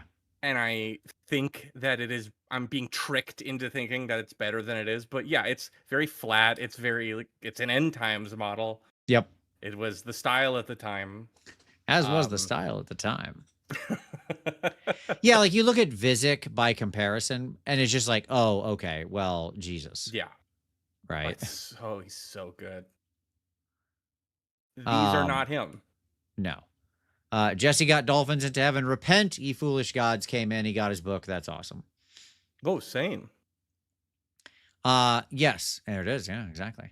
You too Good can get book. it. Check down below. It's in the comments. You can find everything you need, including how to play the game and a battle report. It's all down there. First link. All right, look. There's like other people who've taken swings at this, like 3D prints that have taken Mhm. swings at this. And they're all better. Like that's just the reality of this thing. Okay. Yeah. It is. If they did it again, I mean, they did Visic. If they did this model again, it would be almost infinitely better. Yeah. Rules wise, they're mostly bad and are almost always bad. Because they so rarely actually work. They're almost like when they released the 4th edition book at the beginning of this edition, they were so crazy overcosted. Like every one of them has dropped 25 to 33% in points. Jesus.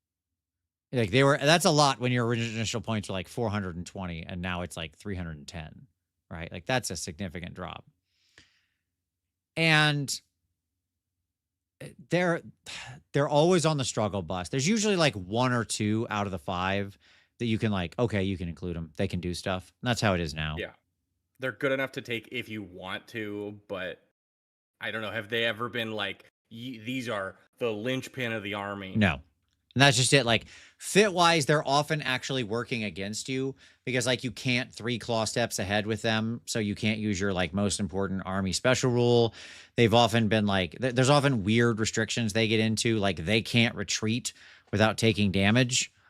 Whereas the rest of your stuff can. They just have like a lot of anti-synergy with the army for no reason, basically. You can build a real killer deceiver. Like that is doable. Where you just like stack everything on him and he is like a crazy assassin. But it's fine. My honest answer for a thing I should love is at best he's fine.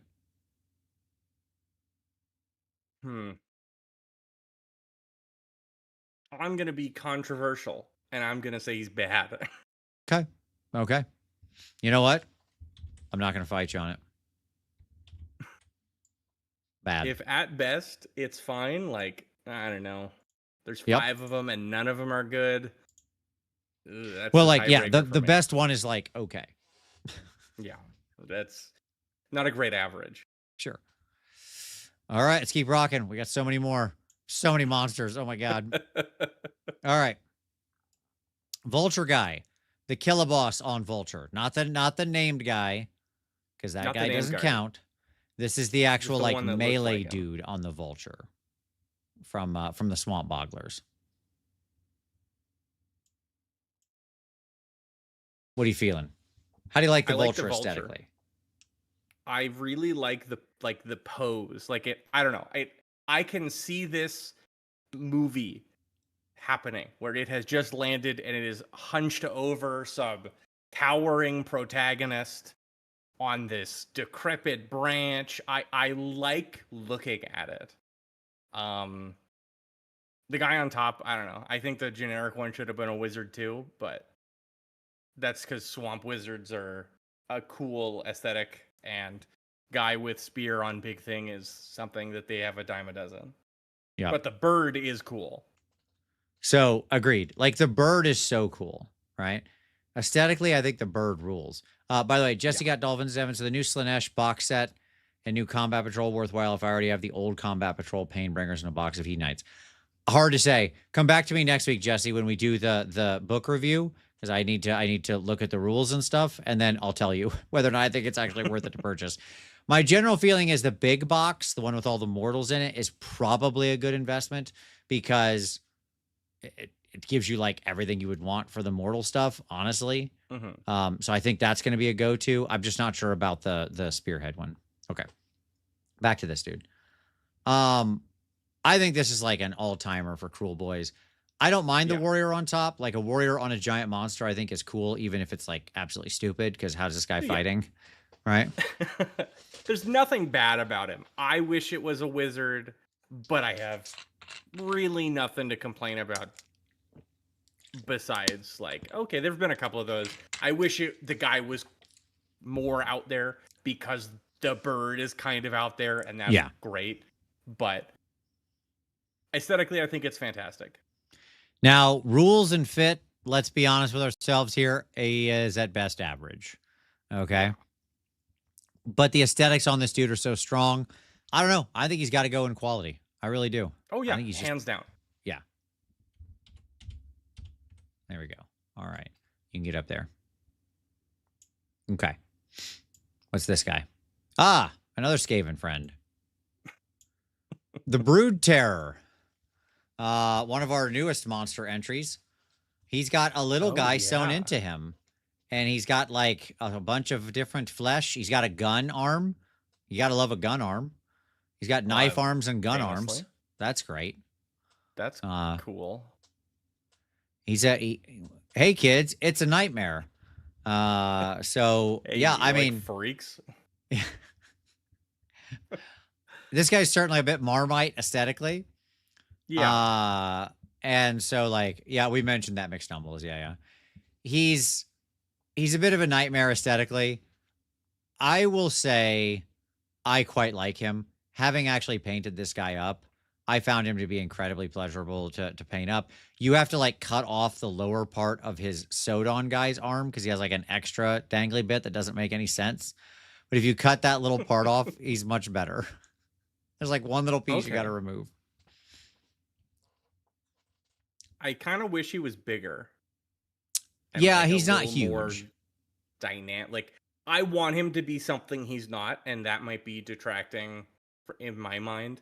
Like I kind of want something bigger and maybe a little more dynamic or something. Yep. But for him being what he is, I think it's probably high fine, low quality in terms of aesthetics. Like yeah, rules wise, he's always been pretty good. So that is to say, like he's got both. It's one of those weird situations where like the normal scroll is fine and the soggy scroll is quality. But like both are actually usable. It makes me sad you can't use both together. Together they would be incredible, but you can't do that. And fit wise, he's perfectly good in a Molder army. Again, I think you're actually right. He's fine. He's fine. Yeah. Like, I think this is very close to like he's on the road to quality. Yeah. I think you could take him back to the kitchen, cook him up a little bit, get a little bit of a nice ragu, and you'd have some nice. But he's fine. Nothing wrong with fine. Sure. All right. We mentioned him earlier. Let's grab this big dumb moron. The Mutalith Vortex Beast. Oh, boy. Do you love tentacles? Well. Yes. We got it. Also high-fiving. What's up? Yeah. High five. High five. He's just like, he's Mr. High Five. And his like tentacle faces, and then the cool vortex thing on the back. Rules wise, he's been at best okay. There's a couple of versions of him that like haven't been terrible throughout the years, but it's always done the same thing where you like permanently warp people, but it's always random. And you know what you love? A random roll where it could do absolutely nothing or it could do something. I can't believe that's the thing that they took and distributed throughout the entire edition. Yes. Definitely an old sculpt. No doubt about that. But the vortex is really cool. It is. And this is like undoubtedly, not even close, no question, better than the Slaughter Brute. Like, obviously. Yeah. Yes. I'm thinking about them side by side, and it's like your disgusting, evil cretin. It's Quasimodo to the guy in armor. I think he goes one tier above the Slaughter Brute, and he ends up in fine. Right? Yeah. Yeah. I think he definitely deserves to be a tier above the Slaughter Brute. Yes. I'm not going to fight too hard. I think the quality of the model, if they did it again, I think it would be amazing. Agreed. Like, it's a cool idea. Yes. But it's old. It's old but gold. I think he could have like a new version of that. That's one of the things that gets you into like not in the bad tier. Like I don't need to see a new version of the Slaughter Brute. Honestly, I'm good. No. Yeah. Okay. It's big beast. All right. Make something interesting. Let's do one of our 2 ogre big guys here. So this is the Stonehorn, right? So could be Beast Riders, could be Frostlord, could be Huskard. Like again, I'm not doing each one individually. The monster is the thing, and the Stonehorn is the monster. We will do a separate one for the Thunder Tusk, of course, right? The ogre is always just like some ogres on top. The monster is the star of the show. He's got a man, but the man behind the man is the beast. Yes. So, what do we think of the of this little ball of plastic? For contractual purposes, I have to give a cursory effort to put him in quality, or my boss will shoot me with a cannon. But the cannon hits on 5, so I'm not too worried. Right. You stand a pretty good chance of walking away. Okay. Yeah. Yes. I like the idea. Like big beast. Like the elevator pitch is better than the execution, and it's got that like, hey, this was a fantasy model. We're not changing too much about it. We're gonna make what we can't change the entire aesthetic of the Beast Claw. They were from the Mountains of Morn, and now they got an Everwinter because we can't figure out a icy mountain in the mortal realms, so we gotta make it from scratch. All right, let's. I want to jump ahead here for a moment because I want to ask a question to set ourselves in this. Which one is better, the Stonehorn or the Thunder Tusk?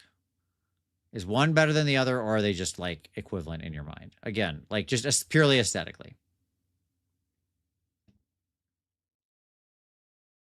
That is a tough question. Is one better?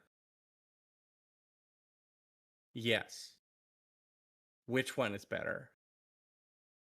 I think I like the Thunder Tusk better. Okay. And it may be a controversial opinion, but I'm actually with you. Okay. I think the Thunder Tusk is a cooler looking model. I just think those like big horns coming out of the hero are better. Haywo says the Stonehorn is better. He likes the silhouette better. Okay. Listen, it's a very wide silhouette, and I know how much he loves wide. Sure. But the silhouette is only part of the timpano, and unfortunately, everything it's doing the stupid pog face right at the camera, and well, not a fan. Oh my god. He's like, okay. For as old as this sculpt is, it holds up better than most, right? Oh, like, certainly. Okay. And it is like so just like a little ball. It's also not very big for how big it should be, if that makes sense. Like, you look at the ogre on top. If you like took that ogre off and he was standing just like on his feet next to the thing, it would be like basically the size of a horse compared to him.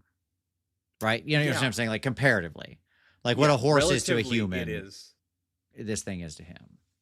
It's like a big horse and not like a massive. It's like a minivan when it should be like a tractor. Yeah. I think if they redid this thing, I do have a feeling they would size it up.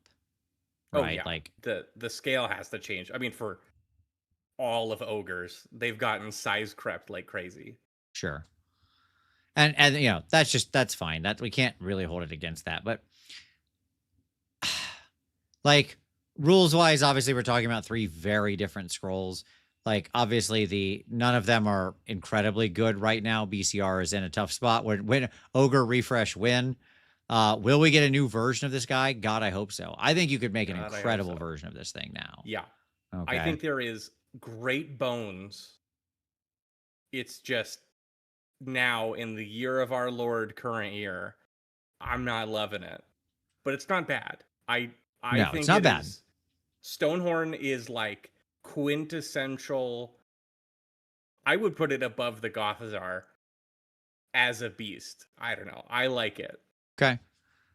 I think that's fair. Look, I think we gotta like we all love Haywo. We all agree that Haywo rules. But Haywo, I think we got to put him at the top. Fine. I think that's where he belongs. I think that's the fair rating for him. I really do. Like, he's just not better than this stuff up here in quality. I guess that's more of it. It's not worse than some things. It's just not better than other things. Yeah. Hey, what was it? I'm nothing if not self-aware. Yeah, no doubt about that. It's you are a very self-aware person. Very true. Like Plato, but only for himself. There you go. All right. Let's talk about the Vengorian Lord. Let's move over to Soulblight Gravelords. So this is not Vampire Mommy, obviously, because she's a named character. So this is the guy version.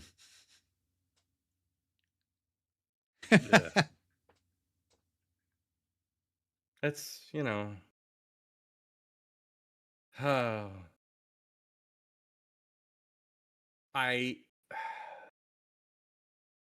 for contractual purposes, I have to fight for it to be in quality because I love Laukavai so much. However, it isn't Laukavai. It is not. And that removes a lot of the goodwill. It's way too small. It's really like tight and tall. Yep. By the way, shout out to Gooball for Lauka Guy. Lauka Guy. Hey, somebody shoot that guy. Look, man, I get you. If we were talking about Laukavai, sure. She's such a different model. It really is crazy how much different she is. This is bad. This is really not good.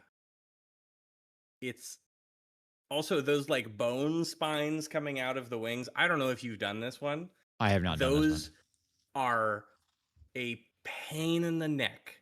Those feel like Night Haunt models.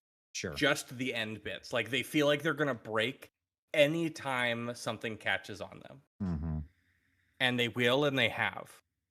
I have purchased a Laukavai far too many times. I can see 3 of them from my desk. The man has an aesthetic he loves.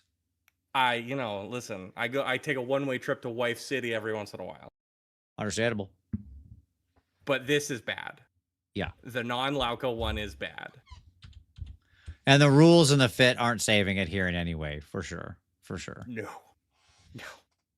All right. Next up, let's grab a Greater Demon.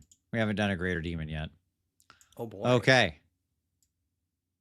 We'll start with the big boy himself, the Bloodthirster.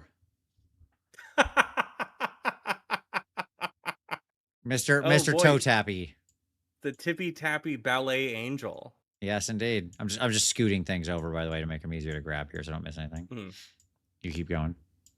Yeah, his stupid noodle whip and his axe that the model's like movement makes it seem like the axe has no weight. Yeah. And the fire coming out of the base that looks so stupid and out of place, and the like most boring, hey, we've got these chaos demons, they're the top of the top. What do we make the hell beast look like? The most generic, hey, what if Satan was a model? But it has like a dog bull head thick with horns. Not good. I agree. I think this is really bad. And I think the simple story is here. We can't vote on him because he's not on the list because he is a unique guy. But you look at the difference with Scarbrand, where I actually just put him on both legs and set him on the ground and tatter his wings. And it's just like, oh my God, such an incredible upgrade aesthetically. His little leapy pose, his weapons all look bad. The only one that's even halfway decent with the Bloodthirster is the big giant double, like the two-handed axe. Double axe. Yeah. And you take the double axe and you put another perpendicular axe head on it to make it the Sauron flanged mace. Yes. And you're cooking with gas. Then you take 2 more and do it again. 8 flanges. Molto bene. I think this is actual And I know it had good rules at the start of the edition, the Yeah, classic it's still Bloomthirster. like rules wise, he's still fine. You could do like a whole Bloodthirster army, and it's fine. I think there isn't a single, unlike the Vermin Lord, I can't zoom in on any piece of this model and smile. I think Right. it's garbage. Wow. Wow. Yeah, I'm gonna come out swinging. I think this is garbage. I think we got to go bottom of bad just because like the rules and the fit, he does kind of fit into Corn, decently well in what he does, and rules wise, he's like pretty good. It would be unfair. Okay, I think the aesthetic is so bad That it just drags it all the way down. It just drags it all the way down. However, the rules, I'm not gonna fight too hard. They're good sometimes. At least one of the three is good. Right. Basically all the time. Okay. Well, oh shoot, I'm an idiot. I should have moved all that stuff because then that happened, and now I have to reshrink him by hand because I'm a dum-dum. That's fine. All right, look, we'll put him bottom of bad, but that's tentative. He could fall. He could fall. Yeah. Like Gandalf casting down the Balrog, he could end up down there. He could You shall not be smote upon the mountainside. All right, we don't have any garbage monsters yet. That's not bad. That's not bad. Let's get a garbage monster. Here he is. Here he is. I don't think we're being negative enough. I think we need to up it. So the Hell Pit Abomination. Let's hit our third Skaven monster here. This thing is awful and garbage. Its rules haven't been good since Warhammer Fantasy. The model is stupid.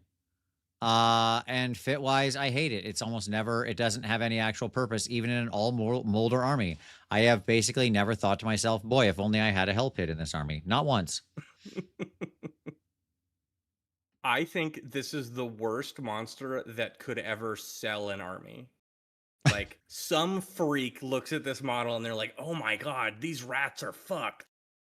What else do they have? Yes. Some absolute degenerate. Yeah, some freak watched Secret of Nim and they're like, man, I want fucked up rodents. I'm sorry. I think this guy is garbage. I really do. I think like I love Skaven. I have hated this model.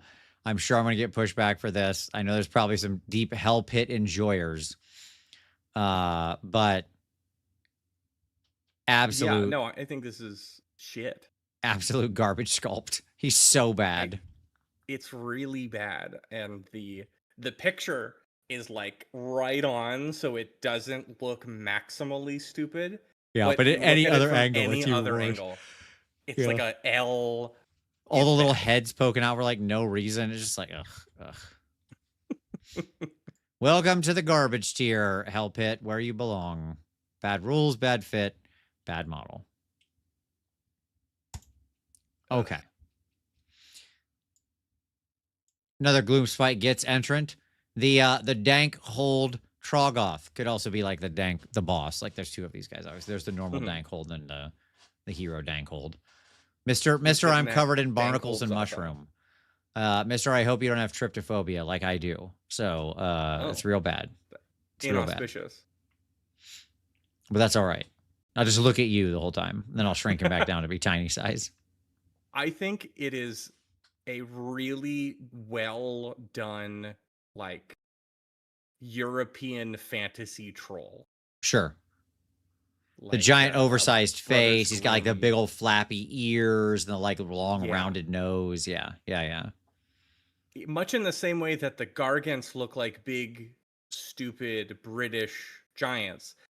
And I don't like that. This looks like big, stupid, you're stuck in the woods in central Germany, and this thing offers you a mushroom, and if you take it, he'll gobble you up. Sure. I think it's great.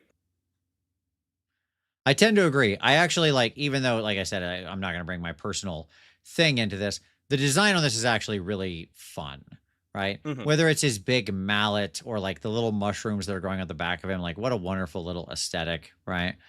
The hero joyful. Guy's pretty much the same too, same quality. I love his tiny little biceps and his Popeye forearms and hands, right? Yeah, he's very Pop-esque. Yes. Rules wise, I'd say at best fine, but fit wise, he certainly fits in the army well.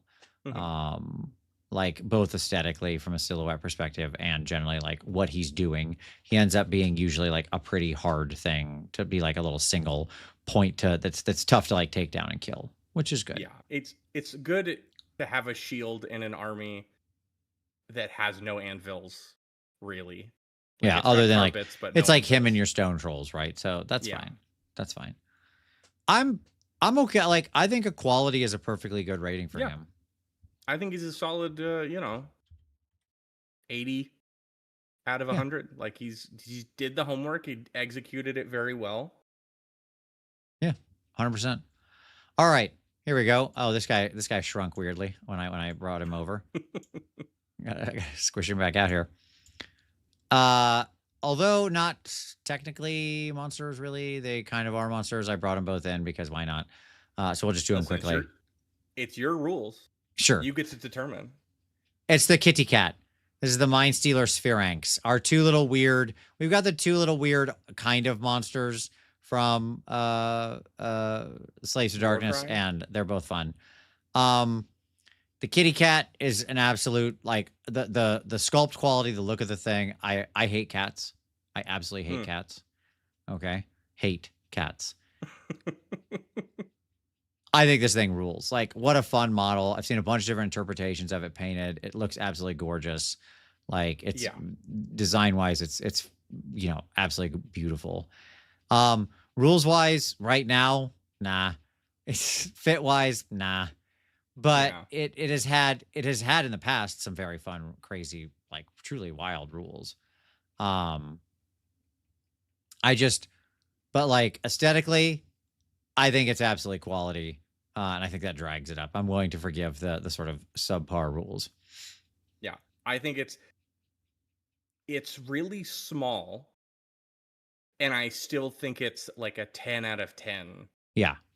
Aesthetic. Like it's got a third eye. The options for the horns are cool, but like the heart framing the I know, face right? with the braids. It really is a very plain, like this is incredibly well executed salt and pepper chicken. Yes. Yes. All right, look, is it going to make it into legend? We got a lot of voters for legend here in the chat, and I am not unmoved. We got a lot of votes for legend. Can he get there solely on aesthetic? I don't see any of those voters sending in super chats. That's a good point. That's a good point. I think it should be legend, but I think the people need to vote with their wallet on this one. I'll tell you what, we'll be nice. I think we can slide the cat up there. It'll be the bottom of legend, but we'll get it in there. There you go. Okay. Yeah, I'm happy with that. All right. Then from a talk about a tale of two cities, we've got the kitty cat, and then let's grab the derpy brother, which is the Fomeroid Crusher. Bobby Briccolini, the Smasher. Just a walking fridge with the most beautiful mane of hair going down his back you've ever seen. The widest man who's ever been on a football field. Just striding forward with a casual look with his rocks in hand. This is a Blood Bowl model that they repurposed. It absolutely does. Like if his left hand or left arm, whatever you want to say, or sorry, right arm was holding a football like that, right? Yeah. 100%. That's like this model. Yes. This looks like pads. A Blood Bowl model. It is stupid. And it horseshoes all the way back around to being endearingly stupid. Yes. Like I'm going to say something. Obviously, rules and fit are all terrible. Of course, this guy's never been like he was good for like 5 seconds when you could just like smash terrain a whole bunch and do the dumb trick over and over again. Like have 7 of these guys all smashing terrain. So he had like his 5 minutes in the sun or whatever some years back. But this model is garbage, but in the best way possible. Yeah, I can agree with that. It is not. I think it's bad, but in a way that makes me like it a lot. Yes. Like I don't want to be mean to him, but you belong in garbage. That's ostensibly what this model is for sure. But we love you all the same. That's okay. That's okay. Yeah, it is garbage in the perfect way that I'm gonna fight for his right to party. I think it gets up to quality. Yeah. He's like garbage, parentheses, legend. He's legendary garbage. Yeah, he's legendary garbage. Yes. He is All right. like, every team needs a cheerleader. That's right. That's right. Okay. Boop boop. This freaking thing that still exists for some reason. The Ghoul Lord on either Zombie Dragon or Terrorgeist. Oh, they didn't take that out of the FEC book? Nope. They ripped out the Vampire Lord version, so I just assumed they were going to replace it or throw it away, and then they didn't replace it. They did not. Nope. This still exists. That's embarrassing. It is very embarrassing. This model is not good. Can we just all say that? Can we just all get on the page for this? Like, this is bad. Okay. I know for a while it was like the option that we had and we all had to just kind of put up with it. Yeah. But this is a bad model. Also, you talk about pointy wings. Those first of all, again, impossible wing position. And those spines coming off the back, those all are broken instantaneously. Oh, yeah. Or causing severe puncture wounds. If you drove over this thing, you'd shred all 4 tires. When cops are trying to stop a getaway car, like in a high-speed chase, you don't have to roll out the strip. You can just throw like 3 or 4 of these guys in the road. Car will just pop every tire and flip into a ditch. It's terrible. This is a terrible model. Yes. Yes. Cygnus said, if you surround it with big-handed Skaven and Tomb King skeletons, this dude looks great. No, you're right. For 2004, this guy is peak, right? Yeah, absolutely. Yeah. When Gothic 1 came out, I bet he looked awesome. But we live in 2026 when Gothic 1 came out again. Sure. Yeah, exactly.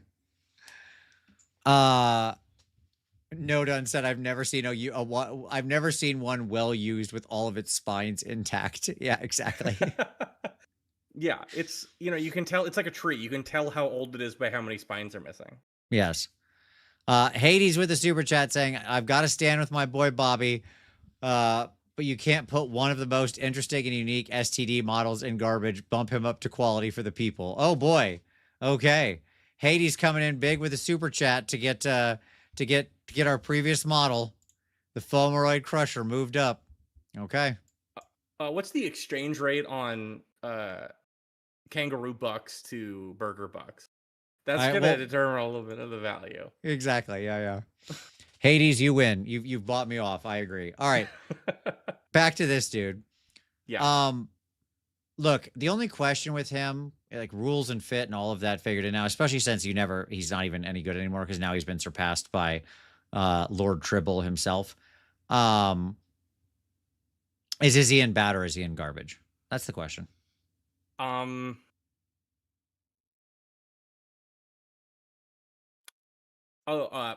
Controversial.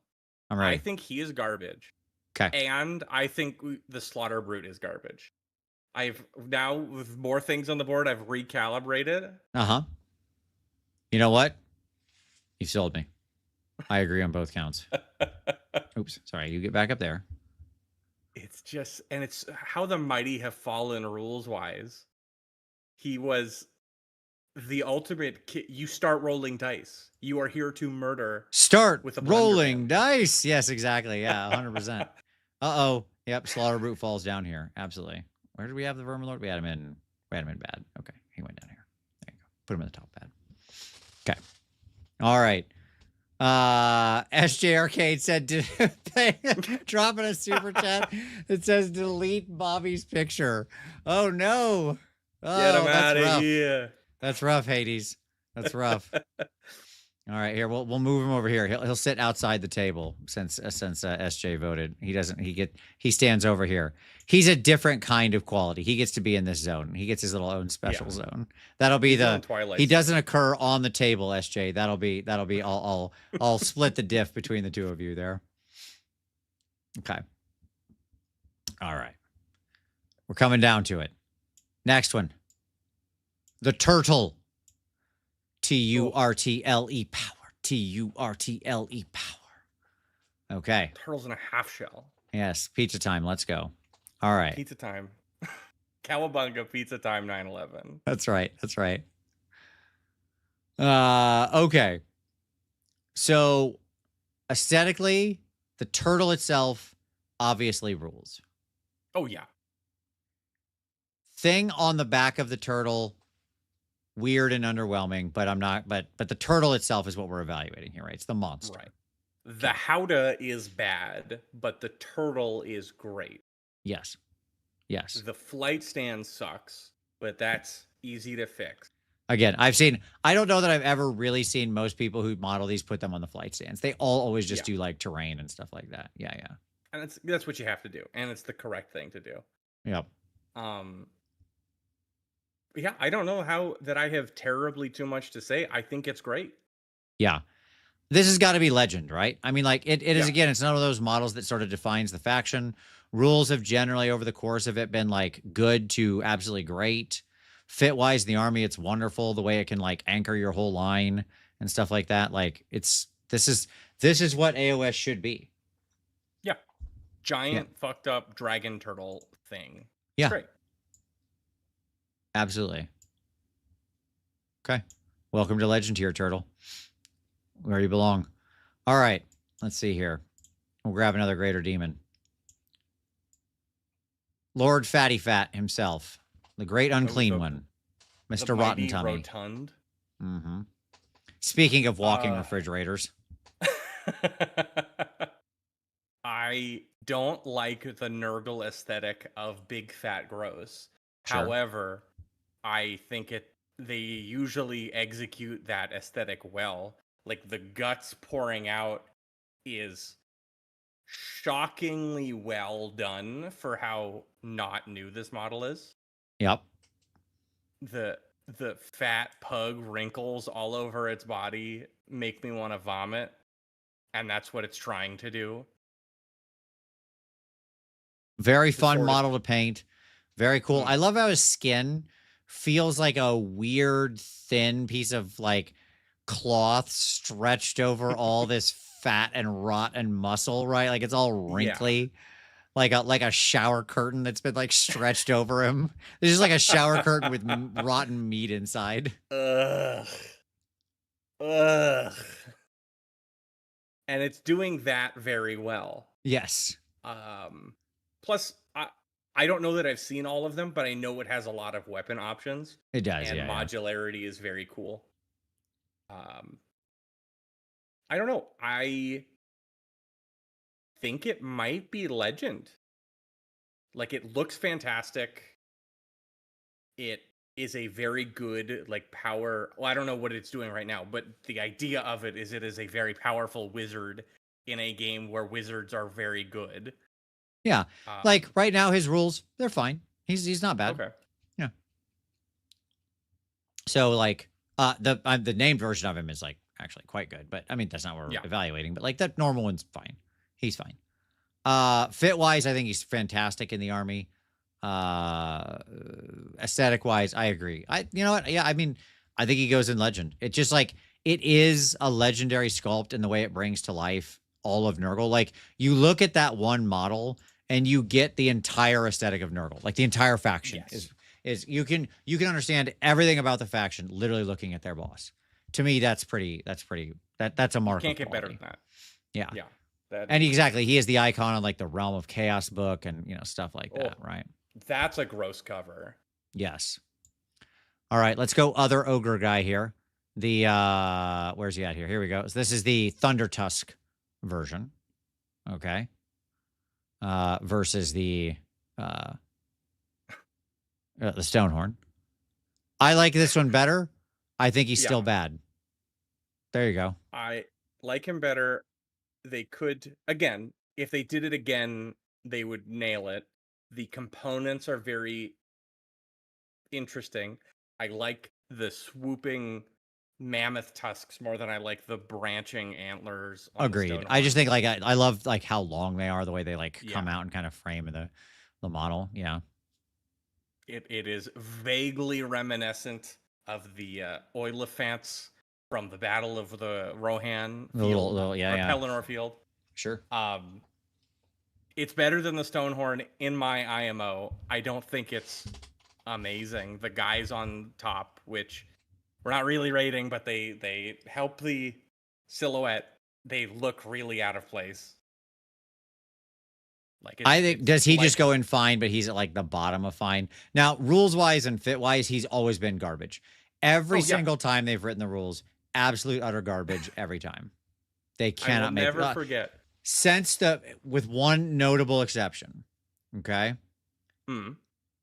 Which is the original like pre AOS 1, okay, when Thunder Tusks and packs of 20 goblins were like the meta because they had their snowballs were so scary and just did like a Oh ton of yeah. mortal wounds.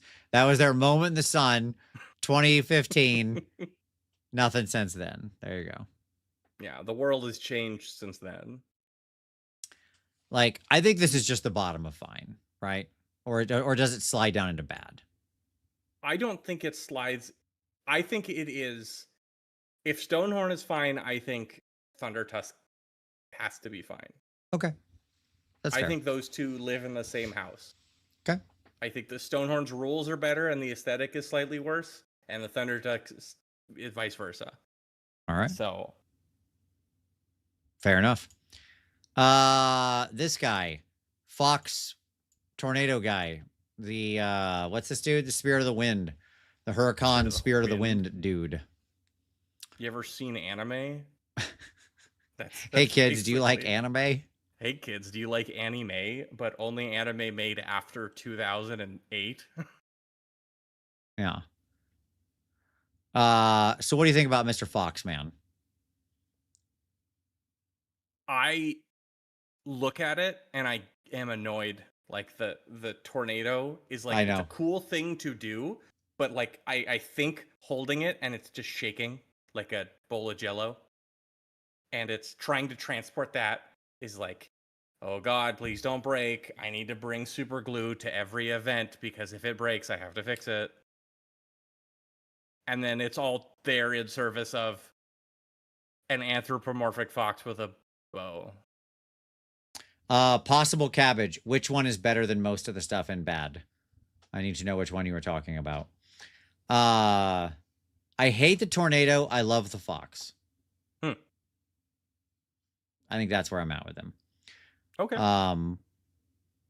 Rules wise, he's been like obviously at certain points in time, perhaps the most broken model in the game. What do you mean? Out of phase? Was it out of phase movement or out of phase shooting? I don't remember. I mean, sure.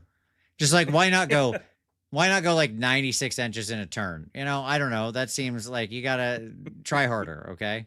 Yeah, just like just so fast. Fit wise, again, like the Huracan stuff has been fine. Like these guys have often shown up in the army, so pretty good there. Yeah. I think the question is how much do we mark him down for the tornado? Which is the problem. Me personally, I think quite a bit. Because the tornado, like if there was no tornado, it would just be a dude. And if it's just a dude, is it a monster? Sure. He is small by monster standards. This is true. Yeah. Like he's one I would say shouldn't be a monster. He should just be a guy. Yeah. But like, hey, you got the whole thing. Okay, yeah, it's got a big presence. I think if it was aesthetics only, I'd put it in fine. But that's just me. But the rules, I think, bump it to quality. Okay. Okay. Let's drop him in quality. I think that's fair. There we go. All right. Up here you go, little guy. All right. We've waited long enough. to tackle a Sons of Behemoth.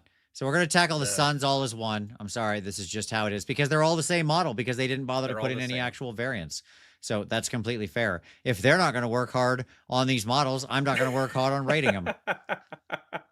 With their little Yeah. derpy turned inward gait of their legs, just like, and you either got lean left or lean right. Which way you going? Oh, real. Look at the variance. Western, it's man. incredible. Yeah, this is horrible lifting form. You're gonna tear your ACL. Yes. Are there any of them that I like?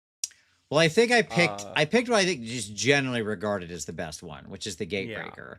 I actually personally think the Man Crusher is the best looking one. Because he's one with like the beard and the long hair and stuff. He just kind of looks like a big hillbilly giant. Right. I do like the beard, but I like the big rock on the Gatebreaker. So sure. I don't know. I don't like them.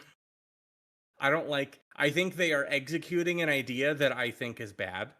Like the sort of inbred giant, like fat, strong hillbilly giant aesthetic is not good. Nope. It's not. We could have gone 10 directions of cultural like giant myths we could have drawn on to make for a good model. We officially picked none of those and went with like stupid English ugly giants. Yeah. Which no one outside of the tiny island of England thinks is cool, but they all love their dumb Jack and the Beanstalk giants. They love it and they keep doing it. We could have had like D&D frost giant, iron or fire giant, like any of the ideas of what a giant could be. Yep. And you went with you pissed in the Cheerios and sold it as an army. Okay. So the question is he bad or is he garbage? I mean, rules-wise, fit-wise, obviously they all fit incredibly well in the army because the army is just them. So the army is them. They kind of get away free on that one. Rules-wise, I mean, they've always been like a problematic army rules-wise because how do you balance an army of 4 to 5 models or whatever, Yeah.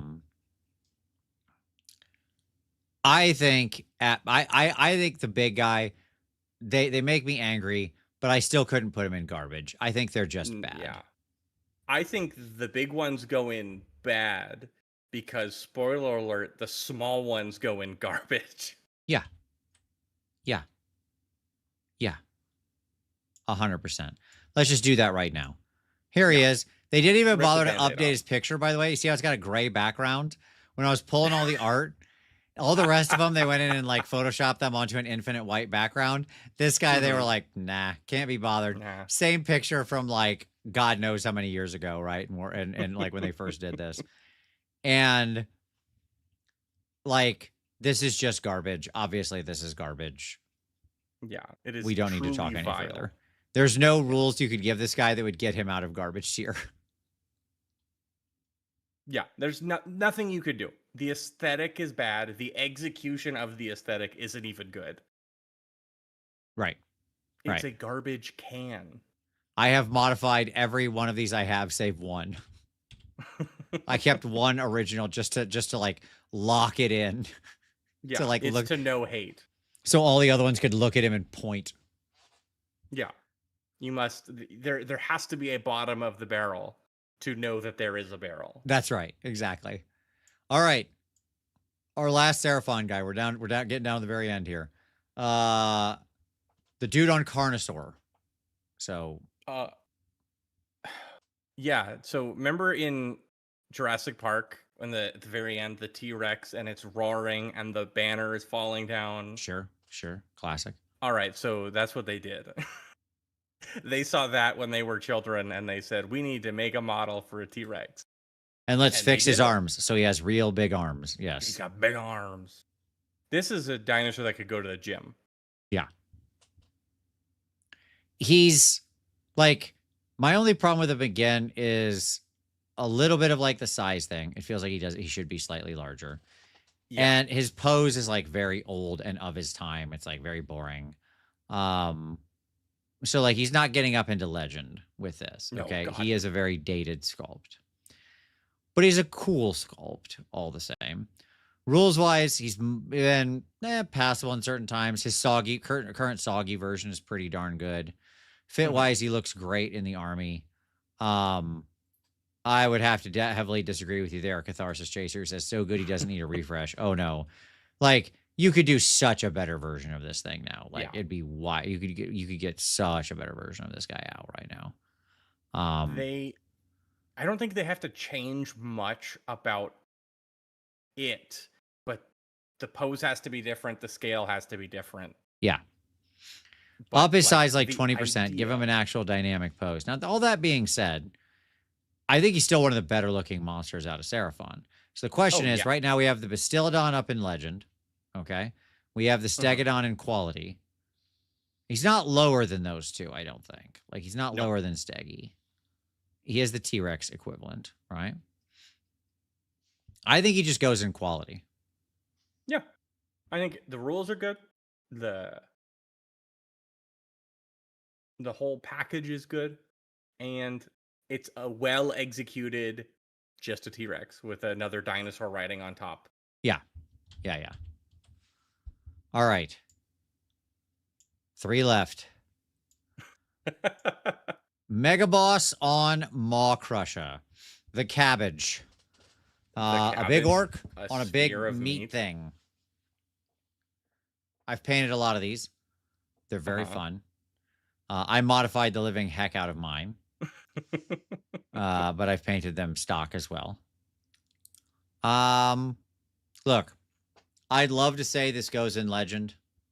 It doesn't. I think he's really good. I think he's strong. I think it's an extremely quality sculpt. I think rules-wise, he's been all over the shop, but mostly great. Fit-wise, he's perfect in the army. In my mind, this dude is like the top of quality.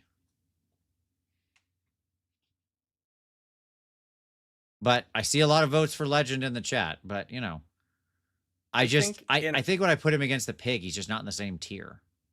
He's not as good as the pig, but I think he's better than everything in quality. Okay. Okay. And I think the idea of a wyvern that is far too fat to fly, that just scares the ground or whatever. Yes. Such rage. Okay. That it misses the ground. I think like it's fun and it looks great and the rules are good, but like it's a quality model, but it's so much fun. I think it is bottom of Legend. You've sold me. I'm not going to fight you on it. I often go against my own instincts because, you know, I don't want to be biased. But when you're there, I'm going to rise to meet you. Get up there, buddy. All right. We got 2 greater demons left at the end here. We'll do this one first. Big chicken. Chicken. It's a chicken. Arise. Arise, chicken. Arise. Chicken, arise. Awaken, my master. Okay. So big chicken. I mean, yeah. Rules wise, often like an essential, like rules wise, great. Often a absolute essential fit in the army. Like you need him. It's the magic army. He's the big magic bird. You basically need him all the time. And it's a pretty beautiful model. Like you've seen 100 versions of this that are like painted quite beautifully. Hey, Will coming in bad. Yeah, he just hates birds. I know. He has some sort of bird phobia. Okay. A bird killed his dog or something. I love this. I love the big bird. I think it's an absolute great sculpt.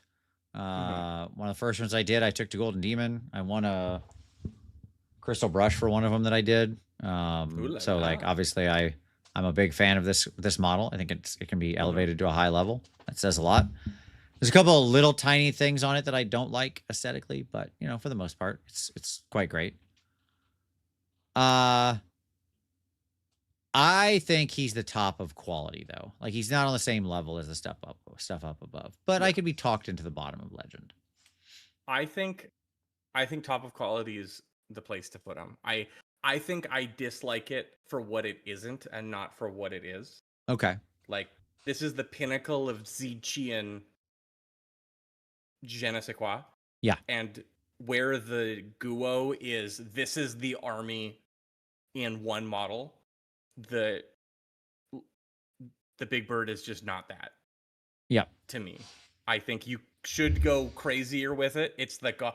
If your setting has a god of magic and the god of magic isn't crazy, then you have a bad setting. And yes, I'm talking about Mistra.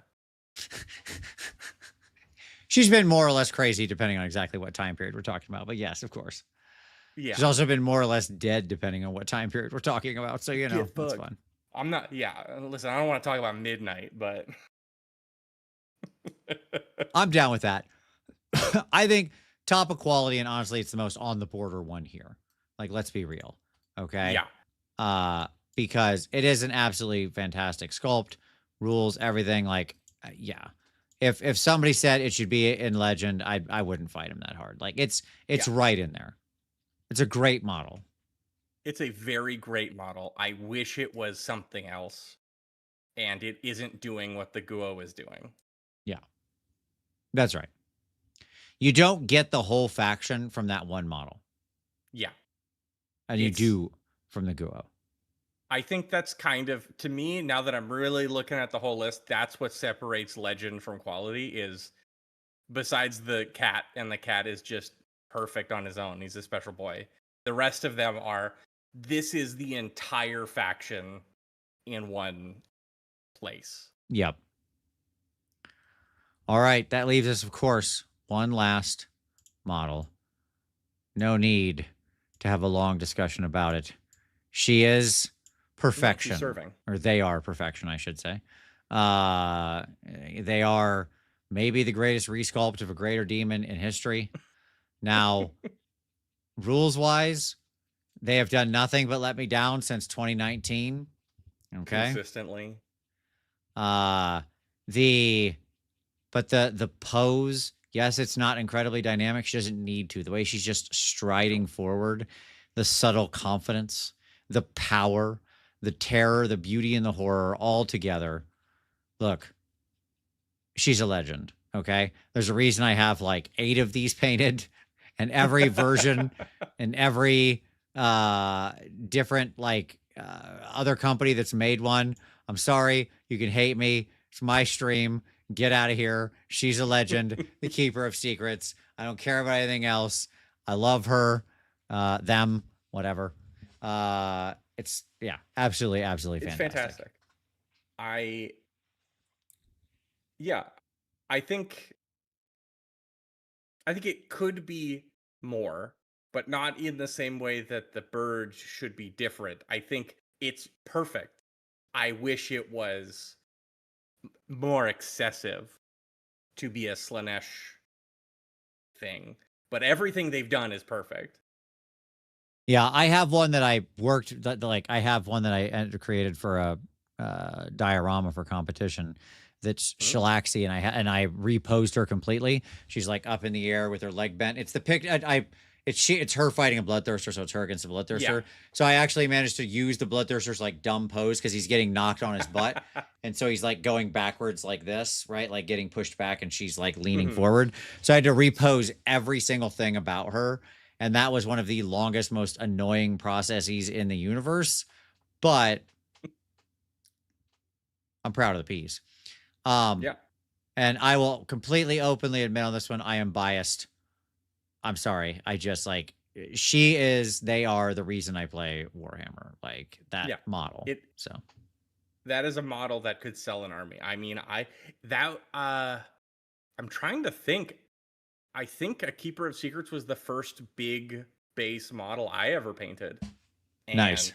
It sucks to look at now because I wasn't good at painting then, but it's great to look at and see, man, I've gotten better, and it's still a great model. Yep. Oh, I did forget the Revenant Draconeth. I forgot there was a version of him without the guy on top. Oh, shoot. Oh, the generic monster? Yeah, I Oh yeah. forgot there was, because I was looking through and I was like, oh, it's just the only Revenant Draconith is the one with the guy on top, but that's not true. Mhm. There's the Revenant Draconith by itself. I'm sorry, Cygnus, I forgot. Revenant, honorary Revenant Draconith by himself, honorary quality tier, just because it's like a really cool evolution of the thing, even though the rules are kind of. Oh, they're terrible. Yeah. I tried to run one when it came out because I'm like, man, this is great. So, surely it can work. It's too expensive. I don't think it should get cheaper. I think they should make it like worth the points. Yeah. And they're not really good at doing that. So, but it might, in my opinion, best model they released last year. Yeah, it's a great model. So yeah, honorary quality tier for the Revenant Dracoth. Sorry about that. I apologize. I forgot the little thing in my head. I just blanked on it actually existing as a standalone thing. You didn't have to have Prince Vorterai on top of, so that's why I didn't include him. Well, CJ, we've done it. There you go. There's the official tiering of everything. Daniel Jackson with another super chat saying, "Can you put Bobby up next to his brother?" Oh boy. Oh boy. Somebody wants to, you know what? There you go. Bobby has moved up, still outside the bar, but a legend in his own right. Bobby Briccolini, the only model that deserves to be. It's a legend in his own mind and time and unique. Gets the honorable, unique, legendary thing. He has soul. And soul is the most important resource. Mm-hmm. There you go.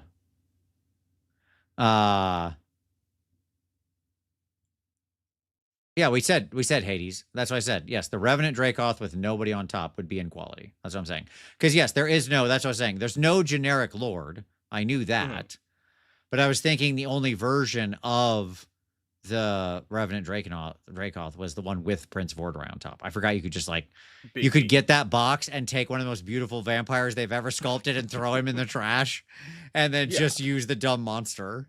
Like, I apologize that skipped my mind. So, anyways, there we go, folks.